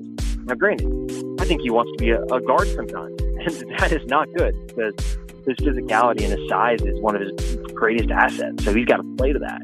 But I'll tell you what, when he is playing to that frame that he has, man, he's got all the talent in the world. And you pair it next to Flory, and what does he do that Flory doesn't do? Well, I think he can create off the dribble a little bit better than Flory. I think he's someone that can be more of an effective driver and cutter. And then I just think the fact that even if he's not making it at a 40-50% clip like he was for the first couple of games, if he shoots 33-34% from 3 all season, he will take that in a heartbeat from the guy standing in the corner. Like, he'll take that. And so I just think he's checking all these boxes of what you kind of want with the guy playing next to Flory. And you saw some of the shortcomings, right? Not to bring up KJ again, but like with KJ Adams playing next to Hunter, like that just wasn't a good match because Hunter needs space. Well, you've got kind of that next to Flory now where Flory needs space in the paint. And you've got a guy at the 4 and Bryson that can do that. But then when Flori's in foul trouble, you can throw Bryson out there, and he can play alongside Trey White and be perfectly fine. So, man, I don't think there's been a more impressive person comparatively to expectations than Bryson Tiller for KU this year. Yeah, when you asked what does Bryson do that Flory can't, the first thing I thought was dribble without making me cringe. That would be number one at the top of my list. We're talking to Michael Swain. He joins us every Tuesday at this time for Jayhawk Weekly here on 580 Sports Talk. Go check out all the great stuff he's got going on over at fog.net, 24/7 sports. If you're not a VIP, you should be. Best way to get all the inside scoops before anybody else does. When it comes to when Darren Peterson gets back, and it sort of sounds like it's going to be around the UConn game, hopefully. Not going to have him in Vegas, obviously. Hopefully he's able to return for that game against UConn. What's your worry level with him going forward? And not as a player, because we've seen in a very small sample size, the dude's going to be a number 1, 2, or 3 pick for a reason. He should be number 1. But there's a reason that the NBA is salivating over this guy. I'm not worried about his play. I'm just worried about hamstrings and soft tissue, Michael. Like, that bothers people. I think of NFL players. Like, if you have a hamstring in the first quarter of the season, I'm pretty much just writing up that season as a wash because it is so hard to recover from that stuff. And I know it's a different sport, but how worried are you that this is something that could continue to flare up? Yeah, well, and like, I'm a big soccer fan, and I think there are actually a lot more comparisons you can make with soccer and basketball, which is the repeat sprints you have to do in basketball. And, in soccer, guy tweaks his hamstring, it's automatically 3 weeks, 21 days, doesn't matter. Like, grade 1, and that's my understanding, I think, of what Darren has. And so 3 weeks from North Carolina is this weekend. I'm moderately concerned because you're right. Like, hamstring injuries are finicky. And once you have one strain, your risk level increases exponentially that it's going to happen again. Whether that be in 6 months, 9 months, 12 months, 18 months. Like, just your risk level is a lot higher. And so I think you're going to be very careful. I think there's a reason why Darren's not out there this week. Do I think if this was the Final Four, Darren Peterson would be out there? I do. I do think he'd be out there trying to go. But it's one of those where KU is trying to keep the big picture in mind and make it where when Darren comes back, he's good to go. And he's ready and can go play and not have that worry in the back of his head that, man, if I try and take this guy off the dribble right here, my hamstring is going to pop off the bone and boom, my season's over and I may not be the number 1 pick. So I would say, if you would say out of 10, I'd say I'm like a 4 out of 10 on my long-term concern. Like, yeah. That's always going to be in the back of your mind. But it's one of those where just considering the way Case handled things, where they have been super cautious, I'm a lot more optimistic about his long-term chances of being able to play consistent basketball when he's back healthy. All right, I've been trying to put it off. Let's pivot to football. Look, man, I am as down, just generally speaking, about the KU football team going into this weekend as I have been in quite some time. And we'll get to Utah in a moment. I have very, very low expectations there. But last week against Iowa State, that's a banged-up Cyclones team. I know they're well-coached. I know they've got a gamer at quarterback and back, but they're banged up. Lance Leipold, until last week, had owned Matt Campbell over the last few years. It felt like Campbell always went into bozo mode in every game that these two teams played against each other. And then KU comes out and lays the fattest egg you could imagine. Last year against Baylor in the last game of the year, deflating because you were hot and you thought you could make a bowl game. But this feels even more deflating to me. I just can't think of one in the Leipold era that felt like more of a gut punch than last weekend did. Yeah, it's up there, man. Because I think you're right, too. If you think back to the Baylor game, like, at least it was semi-competitive in the first half. Yeah. Like, this game wasn't even competitive in the first half. Like, someone that I knew from the Iowa State beat back in the day, like, they made a comment that, man, it feels like I'm watching, like, a David Beatty or Les Miles. Like, boy, I was like, I'm not sure about that, man, but okay. I'm not too sure.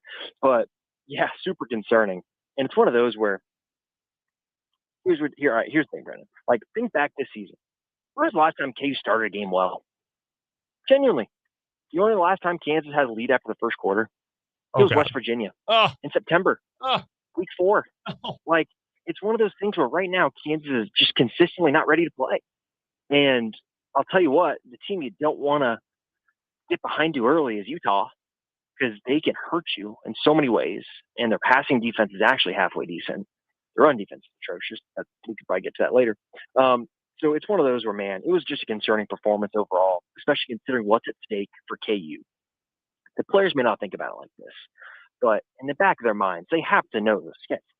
You got Utah, one of the hottest teams at the time, right? Because at 11 a.m. Saturday, Utah was one of the hottest teams in the country, coming into Lawrence on a short week.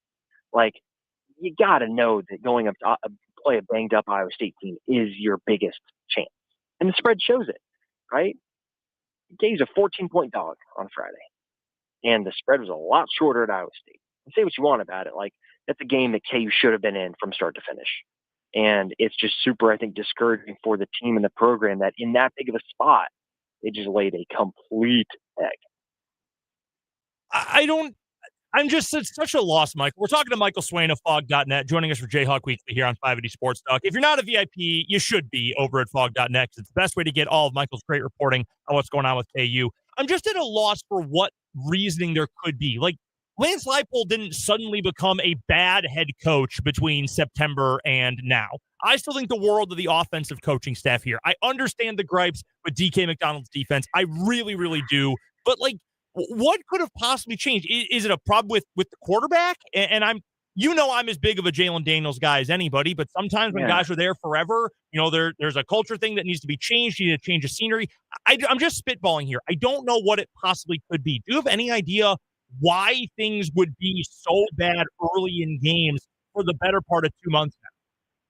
Yeah, I honestly don't. And I love spitballing. Like you see, I'm on the mess board. I share what I think on the mess board. I got no shame in that. I have no idea, genuinely. Because here's the thing. Like, last year, I think came down to players. I don't think they took the offseason seriously. And if you listen to what the coaches told you at the start of this year, they told you the players last year didn't take the offseason seriously. And you can explain that away right at the start of the season, Jalen pressing, all that stuff in 2024. I don't know what you could say is like an excuse for this. Because I really don't think there is one. If you go position by position this year, you take some of 2025's position groups over last year's. And so you can't say it's like a huge talent drop-off. And so I'm left kind of searching for answers. I think generally Jalen Daniels was I think it's one of those things where the last 2 years have shown you who he is, right? There are great moments. There are great games, which consistently it's not there. And there are ebbs and flows where last year was a poor start to the season and a good kind of finish. This year is a good start to the season, and now it's going to be a pretty poor finish, even if he does put together a good game against Utah. So it's just one of those where you factor in your quarterback being inconsistent. You don't have the greatest running back the program's seen since Gale Sayers back there to be kind of the tent pole for the offense. The offensive line isn't providing the same platform for the rest of the unit. And then defensively, it's just a discombobulated mess. The fact that KU has had the same issues since Missouri in week 3 that they had in week 11, I just think that comes back to coaching. Like, you can say what you want about players have to execute when they're out there.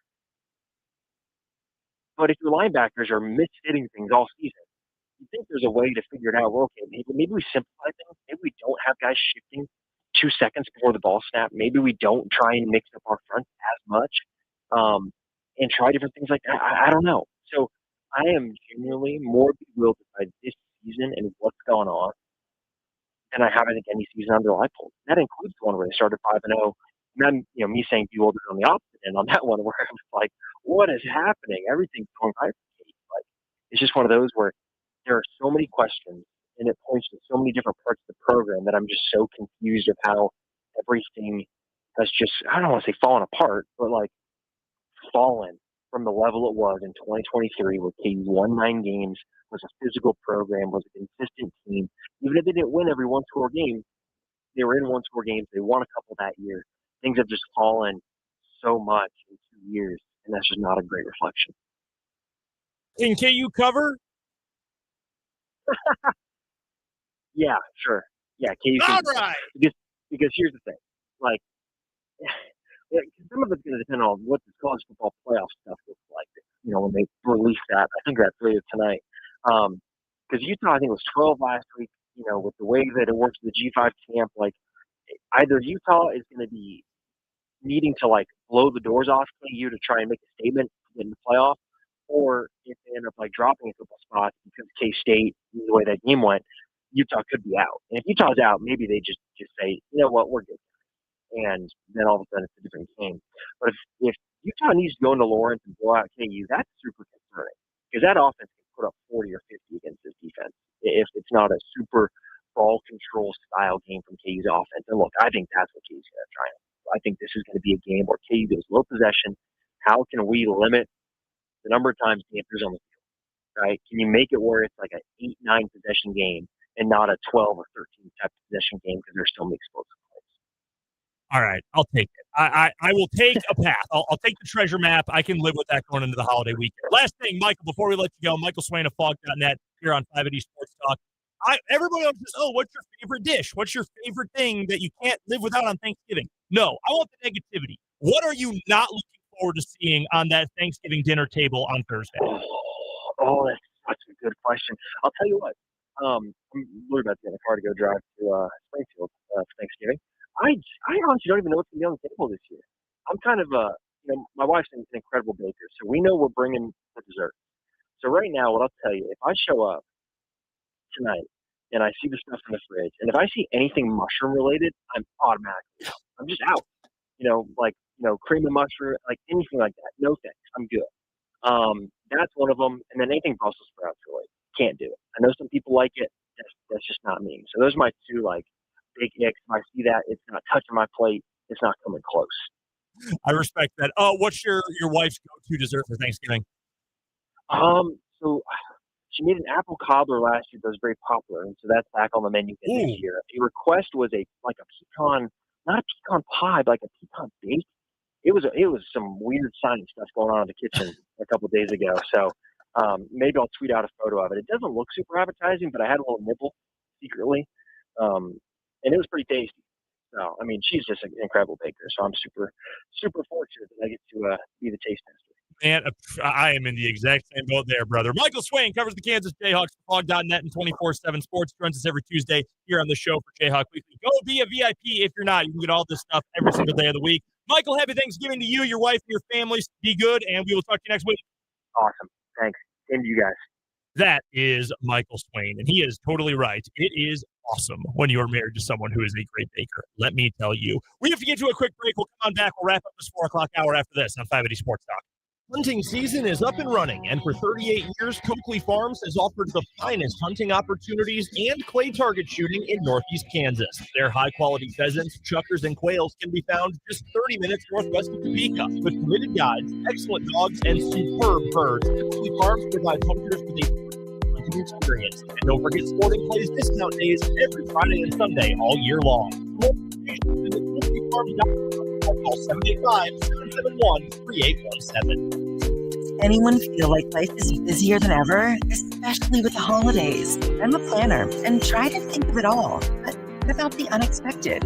Now I've got that covered. My husband and I finally got life insurance with Select Quote, and I couldn't believe how easy and affordable it was. I'm 40 and got a $500,000 policy for $16 a month. My husband's also 40, and his $500,000 policy was only $18 a month. Plus, with Select Quote's same-day coverage, there was no medical exam required, and we were covered by the time we hung up.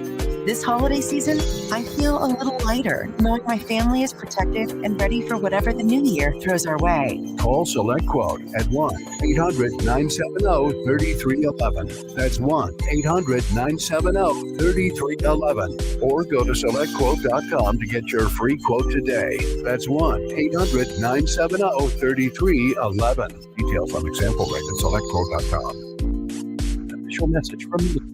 Medicare plans change from one year to the next. And this year, it's important for you to review your current coverage and compare all your options during Medicare open enrollment. Compare health plans, drug coverage, and costs. See if you can save some money, and don't forget to make sure your drugs are covered. Open enrollment ends December 7th. Visit Medicare.gov or call 1-800-MEDICARE. Paid for by the U.S. Department of Health and Human Services. WIBW, Topeka.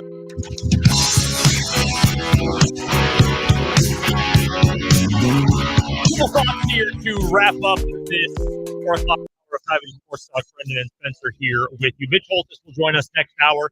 We're also going to hear from Andy Reid. I'm out of here a little bit early today for Washburn basketball. I got to get over to Lee Arena. Washburn versus Friends tonight, 6:45 pregame.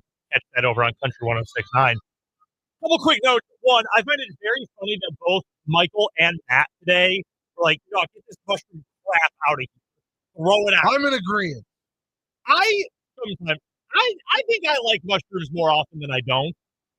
But I don't want mushrooms in my stuff. I would agree with that wholeheartedly. Not interested in that. Also, game one final out in Vegas. KU defeats Syracuse 71-60.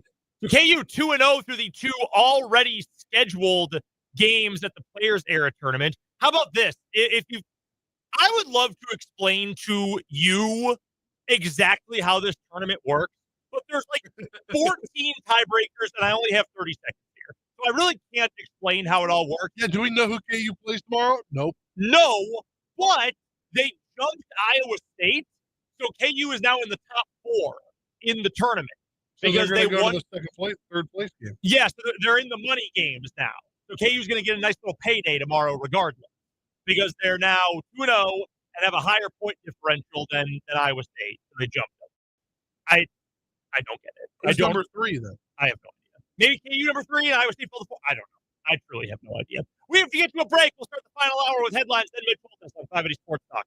Hey, can you blow up some balloons for Jack's party? I can't. I'm so congested. You need Sinex Severe from Vicks. Sinex Severe nasal spray. Yeah, just Sinex. Breathe. Sinex Severe instantly relieves nasal congestion and works 6 times faster than nasal decongestant tablets. Get 12 hours of relief, allowing you to get back to the moments that matter without congestion. Daddy, we need more balloons. On it. Try Sinex Severe from Vicks. Just Sinex. Breathe. Use as recommended. Grab your purple and white, pound the stone, and eat 'em up, KSU. It is caught. Touchdown, Kansas State. The Wildcats play here. It is good. Join us Saturday as the Wildcats battle the Colorado Buffaloes in the season finale. Our coverage begins at 9 a.m. on your home for Kansas State Wildcat football. FM 104.9, 580 AM, WIBW. It starts earlier every year. I was hearing about Black Friday deals as soon as the trick-or-treaters retreated. Hey folks, Cameron from Skinner's. And out here, we're celebrating the days after Thanksgiving as Green Friday weekend. Fresh-cut fir Christmas trees have arrived. We're making lots of winter porch pots, and we have all kinds of fresh-cut greenery and accessories for everyone that wants to make their own. And that evergreen set floating through the air is amazing. Our holiday Skinner Buck redemption period is going on now through December 14th. It's the last redemption period for this year and your last chance to bring in this year's Skinner Bucks to save. You can use your bucks to save up to half off your purchase. We're all about fresh and green, and we'd love to help you make your season merry and bright at Skinner Garden Store. We're right off Highway 75, just north of the river on Lower Silver Lake Road. This is the voice of Kansas, WIBW Topeka. This is CBS News on the Hour, sponsored by O'Reilly Auto Parts. I'm Cammie McCormick. There are talks underway to convince Russia to sign on to the latest peace plan, but Moscow doesn't appear to be on board, launching a deadly barrage of missiles into Ukraine today. President Zelensky. There was yet another massive attack on our country, so we cannot relax or forget that Ukraine still needs defense support, security support of our resilience every day. Elizabeth Palmer has the latest on the peace negotiations. The next step may well be a visit by President Zelensky to the White House. Could be quite soon, before the end of the month, to iron out details with President Trump on a final version. And then the agreement will have to be put to the Russians. And then anything could happen, including a flat-out rejection.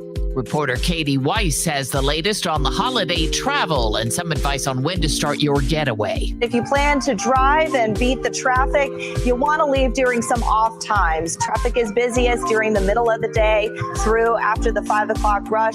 So if you can help it, try to leave earlier in the morning or later in the evening to go see your loved ones this holiday week. The makers of By Heart infant formula say tests of products tied to a botulism outbreak show that all of the company's products may have been contaminated.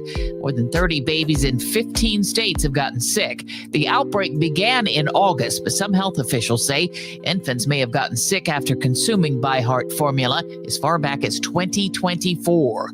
A Virginia high school football coach who's been missing for days is the subject of a manhunt. Robin Lawson is with the Virginia State Police. The Virginia State Police has obtained 10 warrants for missing high school football coach Travis L. Turner, 46, of Appalachia. Turner is wanted on 5 counts of child pornography and 5 counts of using a computer to solicit a minor. He was a coach at a school in southwestern Virginia. Vicky Barker reports the British government is going after the country's sweet tooth. The British government has just extended the sugar tax imposed on sodas to include milk-based drinks as well. Prepackaged milkshakes and coffees and sweetened yogurt drinks covered under the new rule, part of an ongoing attempt to fight the growing problem of obesity and tooth decay in children. U.S. consumers were much less confident in the economy this month in the aftermath of the government shutdown and with inflation still stubborn. The Conference Board said today its Consumer Confidence Index dropped to its second lowest reading since April, when President Trump announced the tariffs. On Wall Street, stocks were higher. This is CBS News. Think O'Reilly Auto Parts for all your car care needs. Get the parts and service you need fast from the professional parts people at O'Reilly Auto Parts. This Kansas Information Network update is brought to you by Eaton Roofing and Exteriors. I'm Jared Broyles for 13 News. An Abilene family is recovering after a man broke into their home and destroyed everything while a child was there. The Kuzer family in Abilene was broken into when nobody was home except the 11-year-old.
Hey now, 580 Sports Talk's final hour going up on a Tuesday. Brendan Dworzinski, Spencer Dupuis. We are here with you in some combination up until 6 o'clock today. I'm out of here at about 5:35. Spencer will be with you for the rest of the hour. I've got to dip out because we've got Washburn Ichabod basketball tonight. You can listen to the game over on Country 106.9. Single game this evening, the Washburn men taking on the Friends Falcons. Again, 6:45 pregame, 7 o'clock tip-off, and you can hear all the action right on our sister station, Country 106.9. In this final hour of the show, we've got our 580 Sports Talk headlines. Pretty full day of headlines, in fact. And a brief thought, maybe not super brief, about the Players Era event, tournament, get-together, whatever you want to call it, in Las Vegas. KU won its 2 opening round Players Era event games. Win yesterday, as we talked about here on the show, beating Notre Dame, and then just a little bit ago, knocked off Syracuse 71-60. Have some other headlines as well, including we've got a new head coach in the Big 12 for football. Big news from down in Stillwater. We'll get to that. Mitch Holthus is going to join us coming up in a little bit as well. Usually joins us on Thursdays, but he'll be a little busy this Thursday. I think we all will be with Thanksgiving and the Chiefs playing. So Mitch, kind enough to join us today to preview Chiefs versus Cowboys this week. We'll also hear from Andy Reid, get a final word from Spencer as well. Plus, we want to hear from you. That is right. You and you and you and you and you. We want to hear from you in this final hour of the show. Hit us up on the text line, 785-272-9429. You can also find us on YouTube. Go subscribe to the channel while you are there. 31 more subscribers, Spencer, and we hit karaoke. 900 YouTube subscribers means all of us, the whole crew, is doing karaoke. Yo, I hope this happens as like our last full everybody together before the end of the year show. That'd be fun. So like you've got like 3 weeks, people. Yeah, I'd like that. I'd be cool with that. Go subscribe to our YouTube channel, 580 Sports Talk. Yeah. Also, while you're on your phone, if you use Spotify, go on Spotify, look up 580 Sports Talk, and get your podcast there. So if you are, I don't know, say you miss a show one day, instead of having to go and watch it on the screen, you can just go on your podcast, you're driving around, say it's 6 o'clock and I missed hour 1. Let me go, hour 1's going to be available by the time 6 o'clock comes around. So there you go. There you go. Best way to find it. Any hour of the show, go find it on the Spotify podcast. Just search 580 Sports Talk. All right, Spencer, we have plenty of headlines to get to here on 580 Sports Talk today. We will start. I'm going to start with the college football news, in fact. This was announced a little bit earlier on this afternoon. It has since become, I don't know if it's been confirmed by the school, but it has. They put out a release. They did? Okay. Eric Morris, the head coach at North Texas, is the new head coach at Oklahoma State University for Cowboys football. A little bit of a unique situation here. Morris is going to finish the year at North Texas. They could very realistically play in the American Athletic Conference championship game and also have a legitimate shot at making it to the college football playoff this year. He was, I would argue, the hottest name in the G5 in terms of coaches on the way up this year. He's had a pretty impressive run, including being the offensive coordinator for Patrick Mahomes at Texas Tech. And then he was the offensive coordinator for a couple of years with Cam Ward, who was this year's #1 overall pick.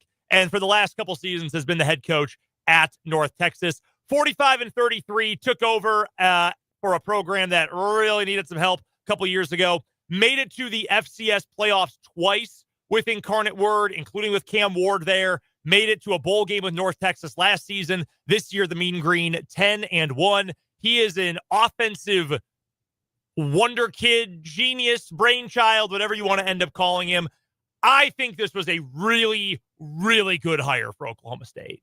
It's weird for North Texas. I can understand if it feels strange because, like, okay, he's our guy, but only for somewhere between 2 and 4 more games. Like, we don't really know how long he'll be around. I understand if you're bitter. I do, if you're a North Texas fan. I would much rather have this than have him just bail out now.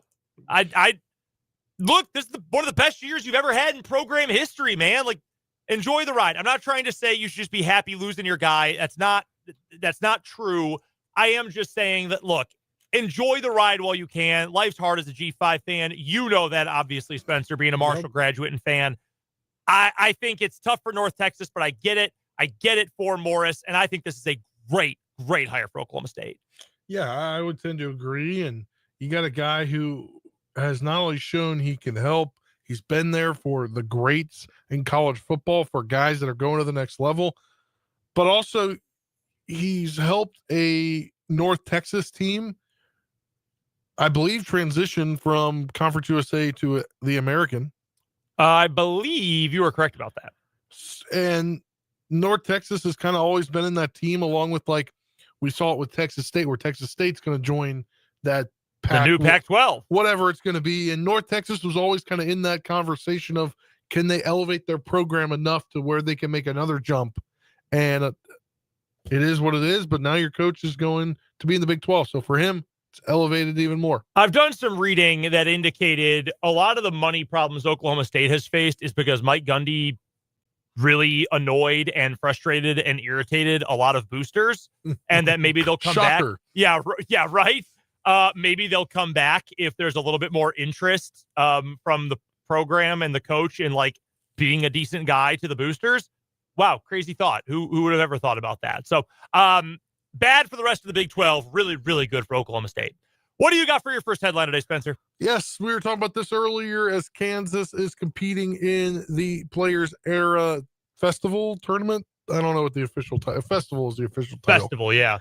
Well, Kansas will probably be a mainstay in it, I would expect, for the next umpteen amount of years, however long this is going to go on, along with many Big 12 teams, because in a first of its kind deal, the Big 12 is getting an equity stake in the Players Era Festival. That was confirmed by the conference. It was initially reported by the Sports Business Journal, but I believe yesterday Brett Yormark was on a broadcast or on the pregame or something on the TNT broadcast talking about it. The agreement includes a minimum cash guarantee, and 8 Big 12 teams will be in the field annually. It is going to expand to 32 teams next year.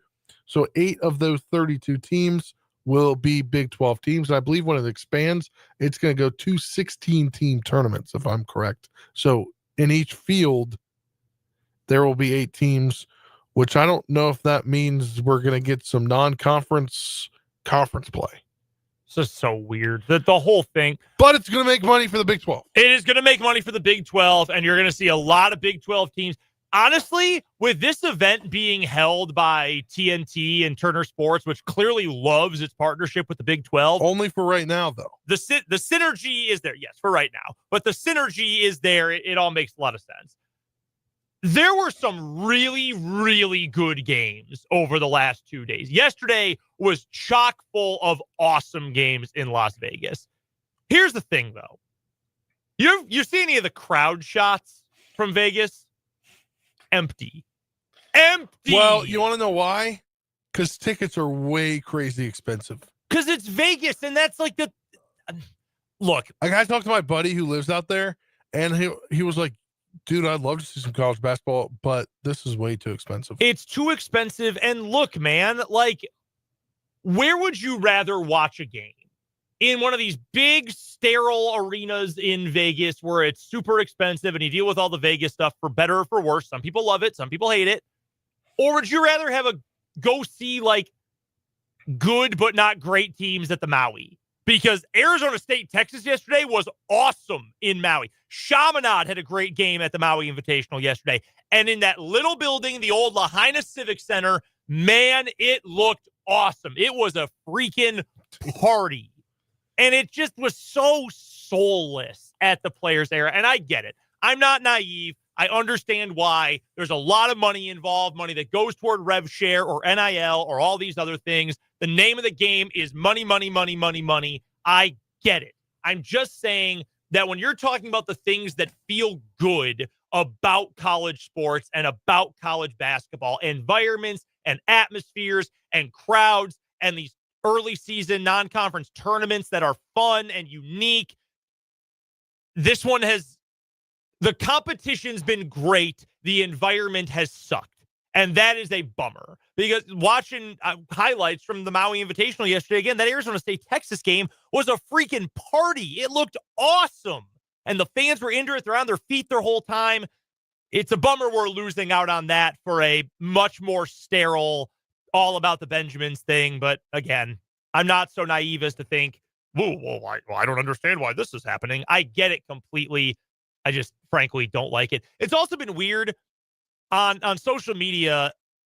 Most of the people who cover the sport for a living, the Norlanders and Fraschillas and Goodmans and the people who cover the sport for a living have all very much been like, yeah, players era rules.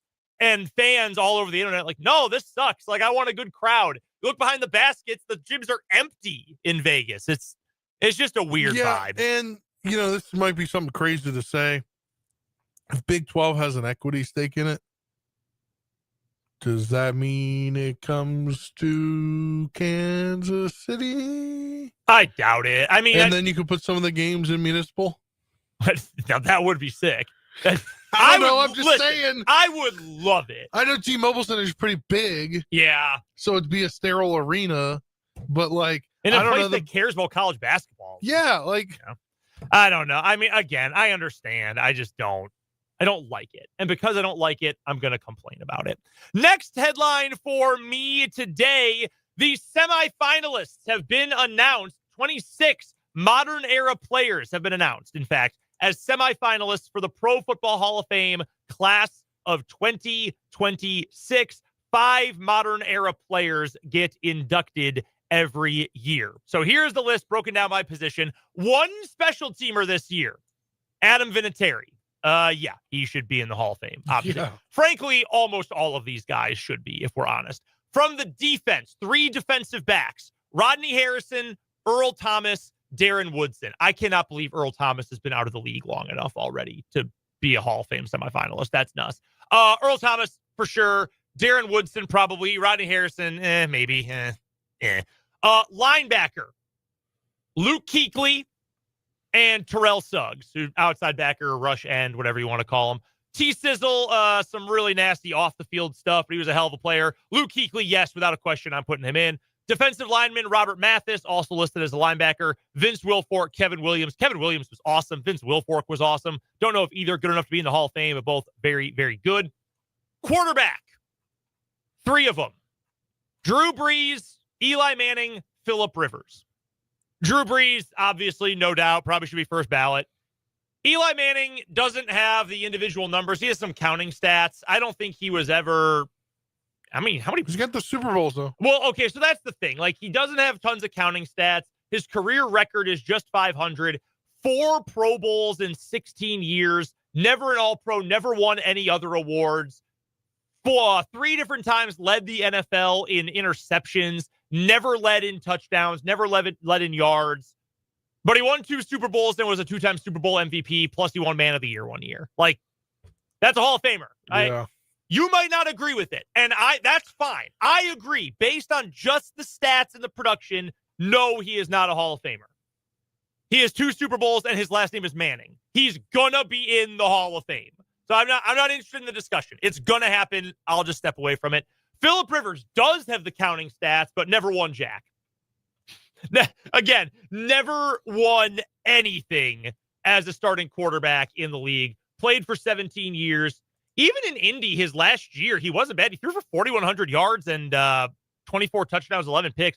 He was good his entire career. He was an 8-time Pro Bowler, won Comeback Player of the Year, got MVP votes a couple of times, Offensive Player of the Year votes a couple of times. Phillip Rivers was very good, did lead the NFL in passing touchdowns, led the NFL in passing yards, led the NFL in completion percentage, but he never won anything. In his career, Spencer, he went 5-7 in the playoffs. Jeez. That's it. Never won anything. So hard for me to say. I mean, he probably should get in based on production, but never winning anything. That's a pretty hard argument to make. The other semifinalists, 2 running backs, Frank Gore and Fred Taylor, both good. I wouldn't put either of them in personally. Wide receiver, Larry Fitzgerald, Torrey Holt, Steve Smith Sr., Hines Ward, Reggie Wayne. You can make an argument for all 5 of them, and I would have no problem with it. One tight end, Jason Witten. I don't know that he'll get in right away, but he will eventually. 6 offensive linemen, Willie Anderson, Lomas Brown, Jari Evans, Richmond Webb, Steve Wisniewski, and Marshall Yanda. I don't know about the others. Hard to judge for linemen. Marshall Yanda, absolutely 100% yes, put him in. So it's your Pro Football Hall of Fame semifinalist. Any other headlines you want to get to real quick? Yeah, I think this is big because it's the Chiefs' only practice this week, and we're not going to be on the show tomorrow. So let's do it. They had a light 10-10-10 practice, like a Friday workout, according to our guy, Matt Derrick. Monday and Wednesday injury reports are only estimations. So today's practice was the only full practice this week, and Noah Gray, Trey Smith were the only players held out fully. And only one limited practice for the Chiefs was Chris Roland Wallace with a back injury, which is good news for Xavier Worthy, Rashee Rice, and Leo Chenal, who were all quoted as limited yesterday in an estimation. They are all full, along with George Karlaftis, Patrick Mahomes, Isaiah Pacheco. He'll be good to go. He's going to play, according to Andy Reid and Jawan Taylor. For the Cowboys, I'm assuming they kind of have the same practice situation. They only had one player not practice. That was Tyler Guyton with an ankle injury. I don't think he is expected to play, according to reports I saw. Limited in participation was Osa. Do you know how to say this guy's last name? Odigizua. George Pickens, Kavontae Turpin, Jadeveon Clowney, Dante Fowler, Malik Hooker, and Donovan Wilson to go along with Kalen Carson. Full participants for the Cowboys: Deron Bland, James Houston, Hunter Lupick, I believe is Lepke, Tyler Smith, and Solomon Thomas. So those are your practice reports for what appears to be the only practice of the week before the only on-field, not a walkthrough practice. Speaking of the Chiefs, coming up on the other side of this timeout, the voice of the Chiefs, Mitch Holthus, will join us here on 580 Sports Talk for our weekly conversation that's coming up here on 580 WIBW.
time for our favorite part of the week here on 580 Sports Talk, when we are so thankful, how fitting for Thanksgiving, to be joined by the voice of the Kansas City Chiefs, the one and only Mitch Holthus, joining us here on the program today. Mitch's appearances on 580 Sports Talk are brought to you by Hy-Vee, your official tailgate headquarters for Kansas City Chiefs football, and by Azura Credit Union. Contact Crystal Rippey or Naseem Khan about the credit union advantage for your next home loan. Mitch, happy Thanksgiving to you and your wonderful family. Real quick, before we get to the game itself coming up on Thursday, what's the Thanksgiving dinner plan? Is it going to be leftovers on Friday? Is it a dinner ahead of time with the team? What's the way you're going to get your turkey fix this year? Well, let's see. It'll probably be face down after pulling these late nights with the short week. I'm not getting any younger with these. I'm not sure. It's kind of up in the air yet, so I can't answer that.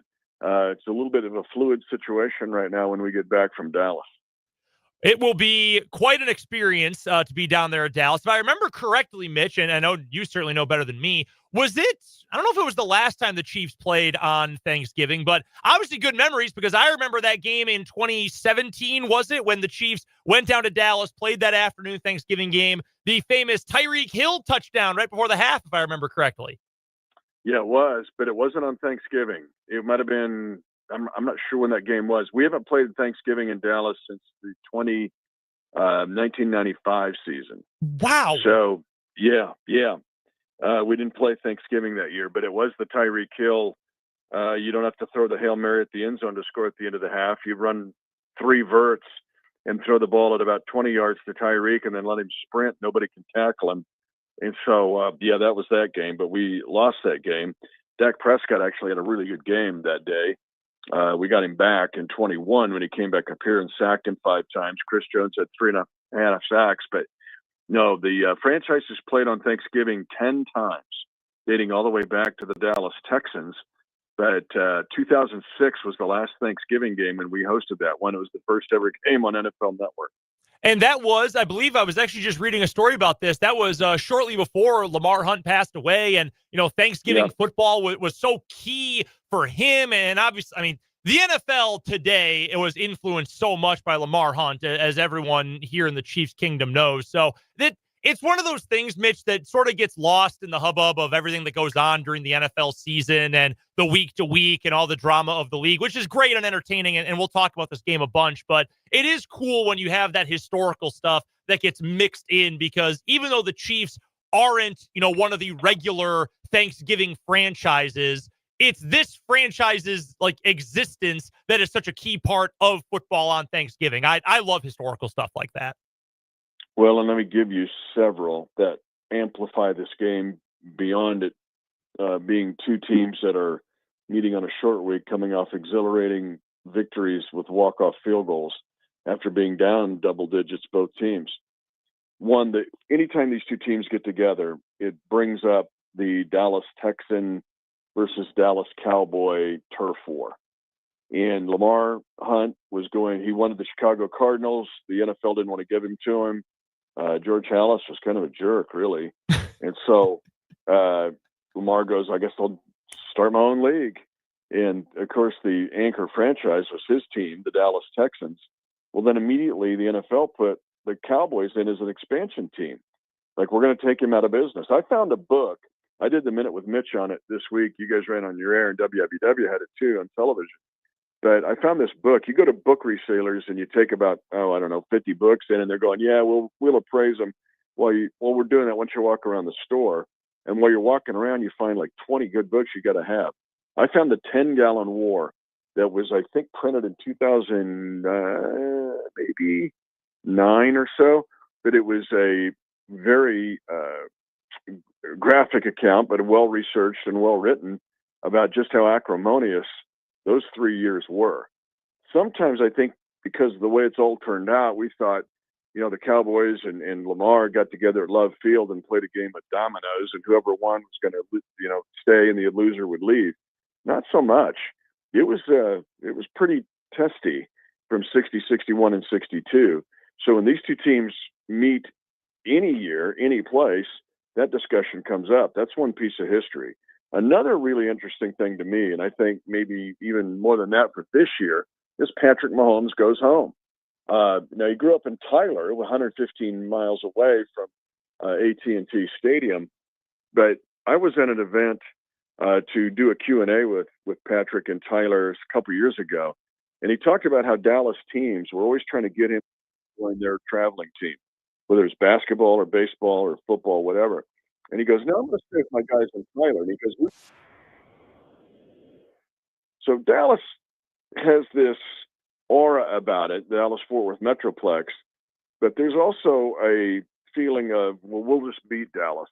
And so Patrick going back home is a big deal. The Schottenheimer factor, the fact that you got Brian Schottenheimer, you want more history, is the fact that, Marty's son is now coaching the Cowboys.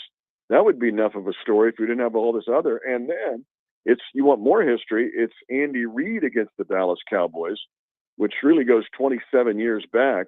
This will be the 33rd game that Andy has coached against the Cowboys, and he's beaten them 19 times. There's a lot here if you're a fan of history with these two teams in this game. We're talking to Mitch Holthus, the voice of the Kansas City Chiefs, joining us here on 580 Sports Talk, brought to you, as always, by our good friends at both Hy-Vee and Azura Credit Union. So with all the historical context, surrounding this game, Mitch, as for the action on the field itself, I wanted to just follow up on this past Sunday and this comeback win for this Chiefs team, and really hitting the gas in the fourth quarter and overtime after 3 quarters of looking like, we may have some uncomfortable conversations coming up this week. But they looked awesome. Mahomes looked incredible during the backstretch of this game. What have you noticed from post-game to the last, 48 hours since the game about the energy level, the locked-in level of this team? Does it feel like there's almost a little bit of a different air for this group after they put together a comeback that really, for all intents and purposes, may have saved the season? That's a terrific question. Now you got to factor in also the lack of recovery and the fact that you're going to be traveling on a short week, which is a very difficult thing. Difficult things in all of professional sports. I know the NBA will have some back-to-backs, and maybe in the NHL, I don't know, or baseball playing 17 games without a day off. But this is the NFL version of that. So the Chiefs, I have sensed, okay, well, this is the game we haven't been winning, and this is what we do. And the fact that it started with, it was very reminiscent to me of Super Bowl 54, being down by 11 points. And the Chiefs were down 20-9 with 9 minutes to go, and it looked like all we needed was Robert Saleh celebrating, with the Colt defense on the sideline which is what he was doing when he was defensive coordinator of the 49ers in Super Bowl 54. But it started with the defense. The defense has to get a stop.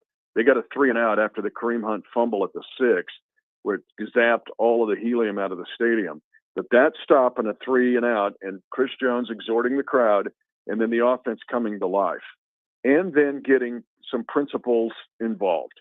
To have a 2nd and 13 at your own 3 and a 47-yard pass to Kareem Hunt was electric. And then to get the big 3rd down conversion to Xavier Worthy, then come back to Hunt, and then get the stop in overtime and get the walk-off field goal. Now, the only thing you could have won it in regulation if you punch it in for a touchdown. But the point is, this is kind of the Chiefs going, this is what we do. This is how we got to 3 straight Super Bowls and been in 5 and 6 years, and how we won 3 of them. This is how it's happened. So I do think it is a shot of adrenaline to the heart to win it that way over the Colts, and your question is a good one. Now we'll see how we handle the fatigue and lack of recovery and just have to gut through this Thanksgiving game and try to beat Dallas at their spot. We're joined by voice of the Chiefs, Mitch Holthus, as always, brought to you by Hy-Vee and Azura Credit Union. And Mitch, I was in the press box for that game on Sunday, and seeing Chris Jones do what he did after the Hunt fumble and when they went to the TV timeout, that just changed the momentum of the game, in which you thought it was going to go the Colts' way as time was winding down. Maybe time was winding down on the Chiefs' big playoff chances, but Chris Jones got the crowd alive and everything changed from there. How do you say how do you put that into words about how Jones was able to do that? Well, he's come so far. It has been such a journey for Chris, very much like Kelsey in just how far they've advanced as human beings and as players. But in Chris's case, he really has understood and taken to heart having responsibility beyond himself and beyond the defense. It's almost like he's become kind of the Mahomes of the defense. But Patrick is such a advocate for the other side of the ball on this team. You get the sense that that's what Chris is trying to do, whether it's an offensive player or defensive player. The other factor here, and let's just be honest, is Chris. It's like Coach Reed would say, and I'm the same way. There's more life behind me than in front of me. So Chris is probably feeling a sense of urgency about, hey, let's do this and let's get it done and let's all pull together. But it's something that can be very easily overlooked by a fan when a player takes that much responsibility above his own game to try to impact the rest of the team. Switching to the offensive side of the ball, I mean, I think a lot of people kind of figured, and I would assume Kareem probably knew that, hey, we're going to get Pacheco, and the team did. They were going to get Pacheco back on Thursday against the Cowboys, and I believe Andy Reid said that he was going to play earlier today in the press conference.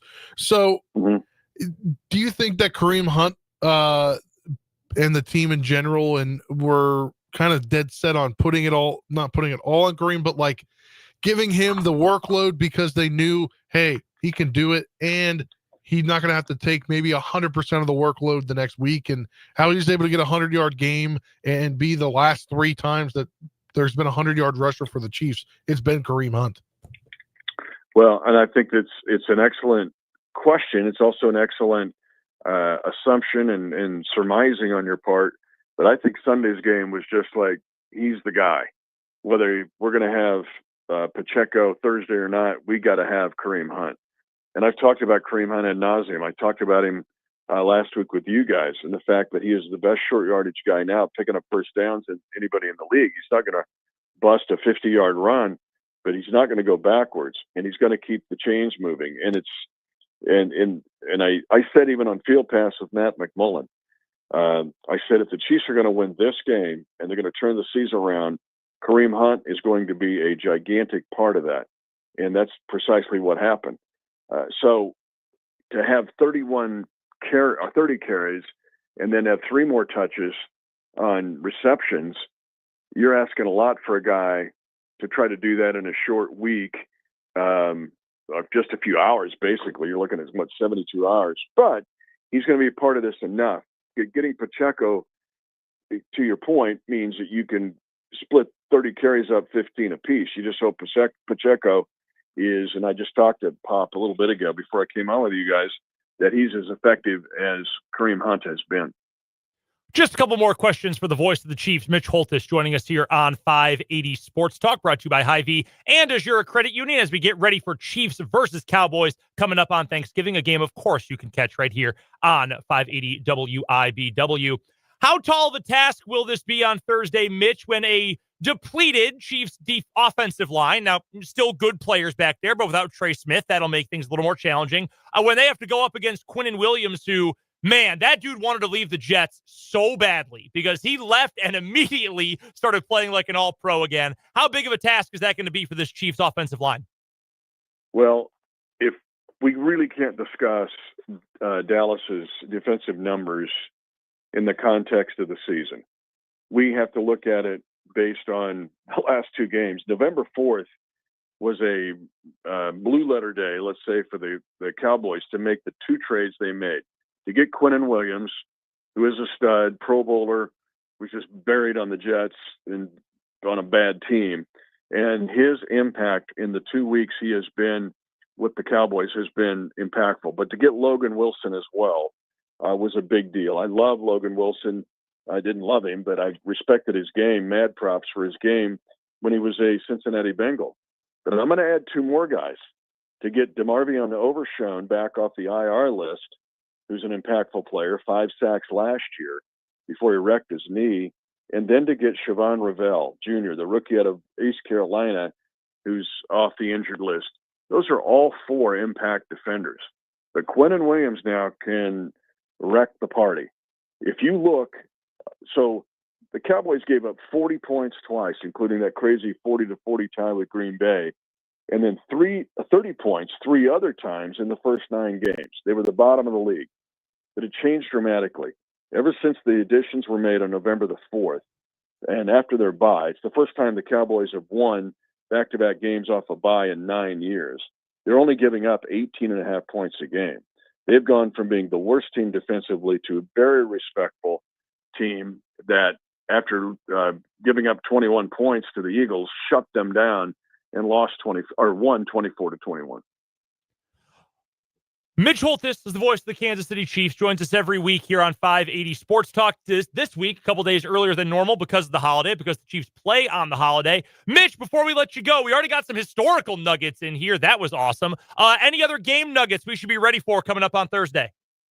Yeah, do you want good Dak or bad Dak? When Dak Prescott is healthy, which he is now, I mean, he's pretty good. Let me give you good Dak, bad Dak. You want that? Oh, yeah. All right. Dak Prescott has had 2 touchdown passes in a game, along with a touchdown rushing, 14 times since 2016. Only Josh Allen has more in the NFL of that combination. Wow. It's pretty impressive. Yeah. Now, bad Dak, we all know he's only 2-5 in the playoffs, and those are both wild card wins. But get this one, because Dak can put up some numbers now, but does he win? Dak also has 9 losses where he has 350-plus passing yards in a game since 2016. 9 losses. That's the most in the NFL in 10 years. But he's tied with the famous Jameis Winston for the most losses at having 350-plus passing yards in a game. So those are kind of some tricky ones. Good Dak, bad Dak. Wow, that's wild. I've never been a big Dak guy myself, so I'm certainly hoping we get the bad version coming up on Thursday. Mitch Holthus, he is the voice of the Kansas City Chiefs. He joins us every week here on 580 Sports Talk, brought to you by both Hy-Vee and Azura Credit Union. Mitch, a very happy Thanksgiving to you, your family, your Chiefs family as well. Enjoy the game. Enjoy all the history coming up on Thursday, and we'll talk to you next week. Yeah, and happy Thanksgiving to you and all the listeners. It's such a big weekend. I love this weekend. I know state championship football, and that there's just some awesome matchups all the way from 6-man to 6A. So I love it. But everybody enjoy their Thanksgiving weekend, and hopefully the Chiefs can get this win. If they're 7-5 and doing this on a short week against these two teams, get ready. The Chiefs could go on a roll. Awesome. We love it, Mitch. Thank you so much, man. All right. See you guys. That is the great Mitch Holthus. We've got to get to a timeout. Spencer's got you the rest of the way. I'm out of here for some Washburn basketball. We'll hear from Andy Reid, get the final word all coming up as we wrap up this Tuesday edition of 580 Sports Talk.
Welcome back on 580 Sports Talk. Spencer DePoo with you for the last about 14 minutes here as we wrap things up.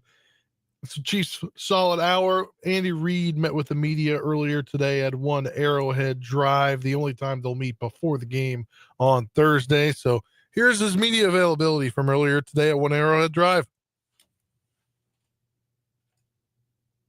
All right. The guys that won't practice there, Noah and Trey.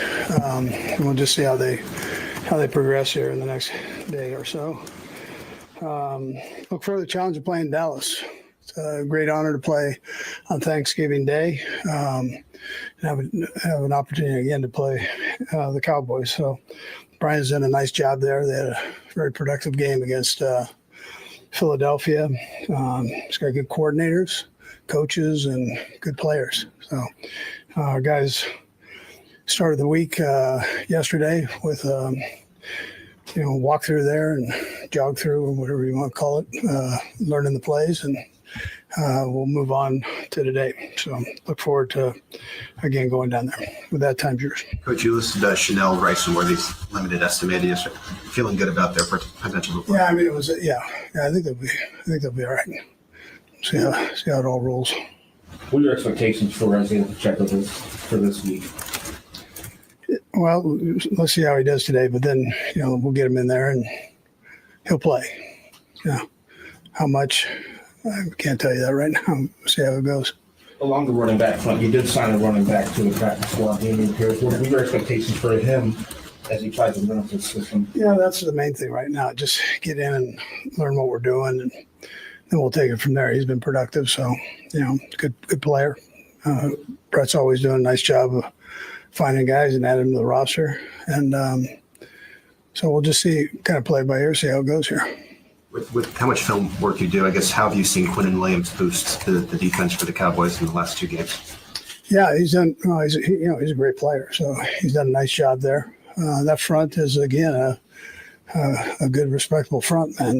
They bring it, and he's a big part of that. Andy, you guys have kind of become a staple for you guys to be playing with Thanksgiving and Christmas now. And obviously, there's logistical points with that, but how do you just treat it as embracing it in terms of what it means for the franchise and getting these kind of games? Yeah, it's an honor to be asked to play on those days. I mean, it means you're doing or have done halfway decent, right? So it's there's not a lot of games being played either one of those 2 days. So that's why I think that's the way you have to approach it. I can't tell you I'm great. I'm excited about short weeks, but I mean, that's part of this thing. So the guys, we get them ready and they go play. This is an important game for Patrick since he's never gotten to play Dallas as a professional before. How do you manage it in a game like this for him? Do you just let him run with the emotions, or do you try to keep him in check? Or yeah, man, I think he'll be okay there. I mean, it's familiar territory, if nothing else, for him. He's played in there a few times, so he, and that's his old home team, right? But I think he'll be fine. Yeah. Andy, as much as film as you would have watched on him in college, do you remember, able to separate, do you remember any of those games that you played in that stadium, that first Baylor game in particular? Yeah, I did watch it. Now, if you start asking me every play, I'm not going to be able to tell you, but I do remember saying it. Yeah, I do. Yeah, Vicho wore me out with all that stuff. So, Eddie, how well do you think Kareem Hunt held up with 30 carries on Sunday? Yeah, I'm proud of him. And he's upright, which is a positive thing. So he's doing good. It just shows you what he's put into it. I think you're at that age, at that position, those guys don't normally hang around very, very long and be productive like he was this past week. So, he wanted more. I guess that's a good thing. That was head coach Andy Reid at One Arrowhead Drive earlier today. Get a little bit of extra time. We'll play some of Chris Jones's media availability from earlier today after the things he did on Sunday in the win. Asked Spags just about your influence on the game, and he said he thinks it started in practice over the last couple of weeks. I just wondered if something maybe has changed that prompted that you've noticed a couple of weeks of practice ahead of this as well. I think I've been pretty consistent. Just more so, there's a sense of urgency that practice need to be approached with, also the game. So, I'm just doing my 111. The urgency you talk about, I kind of was watching the game on Sunday. Several guys got nicked up, getting back in the game. I mean, did you feel that nobody wanted to get out of this game on Sunday, how important it was? I think that's every game. I think we have a few players that never come out super healthy after a game. It's physical. But commend those guys for fighting through whatever they're going through. You're going to see your old college buddy down here, right? What do you think? Nationwide is so much more than a great insurance company. They're one of America's largest financial. Because we got a commercial in there. I'm sorry about that. As we're going to hear a little bit more from Chris Jones coming up a little bit momentarily. But some funny things we'll get to the end of it here in his media availability. But unfortunately, a commercial got recorded in there. So we are going to see and head back to the interview right now. Drink with whole team's water. And, do the day-to-day things to keep your body loose. Stay off your legs. Is it a mental grind, too? I mean, it just you have to really already be trying to work with your psychology of being ready for everything? I stay ready, so I don't have to get ready. You guys have been a better team just at home this season, Chris, than on the road. Any reason why you feel like that's happened? And is there anything that you guys feel like you want to prove in a road game of this importance? As into proving something, I think we just want to win. It's always easier to play at home when you have the home field advantage. That goes in effect, but, we got to start pulling some road games off. I think this is the best time to do that against a really, really great Dallas team. Were you a NFL Thanksgiving watcher when you were a kid? Did you watch these games with the family then? Yeah, every once in a while. The Cowboys play every Thanksgiving, so I was very familiar with that. Was a huge Cowboys fan growing up. What were your favorite Cowboy teams and players? Terrell Owens. Going to Tony Romo. Barber, who's running back. I love that Cowboys team. This is a little off the field, I guess. You previously in the past, you have an affinity for Thanksgiving pies. Is that something that you'll save for Friday this year? I'm staying away from all sweets, man. I'm staying away from all sugar sweets. Trying to make sure I make weight this week. We always people always say hydrate, right? We're supposed to hydrate too. You drink your water and you come out here. What is hydrating for you? How many ounces of water are you doing to hydrate? So I usually drink a bottle of Holstein water. It looks like it comes in a vodka bottle. I try a game. I know I usually do 4 to 5. Practice, I usually do 3 to 4. Then at home, I keep 2 beside the bed just in case. Arms reach, pop it open. Probably a day, probably 6 to 8 of those bottles. Yeah, it's not bad. But I'm very active and maybe in the steam room. I'm sweating water out, just continue to replenish. So probably 7 to 8 bottles. 7 to 8 bottles that look like vodka of water a day. We'll be back for final word next year on 580 Sports Talk.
Quick final word time here. Chiefs win, I think, 28-24 on Thursday. Xavier Worthy gets a turducken along with Patrick Mahomes. We got K-State basketball on the air tonight.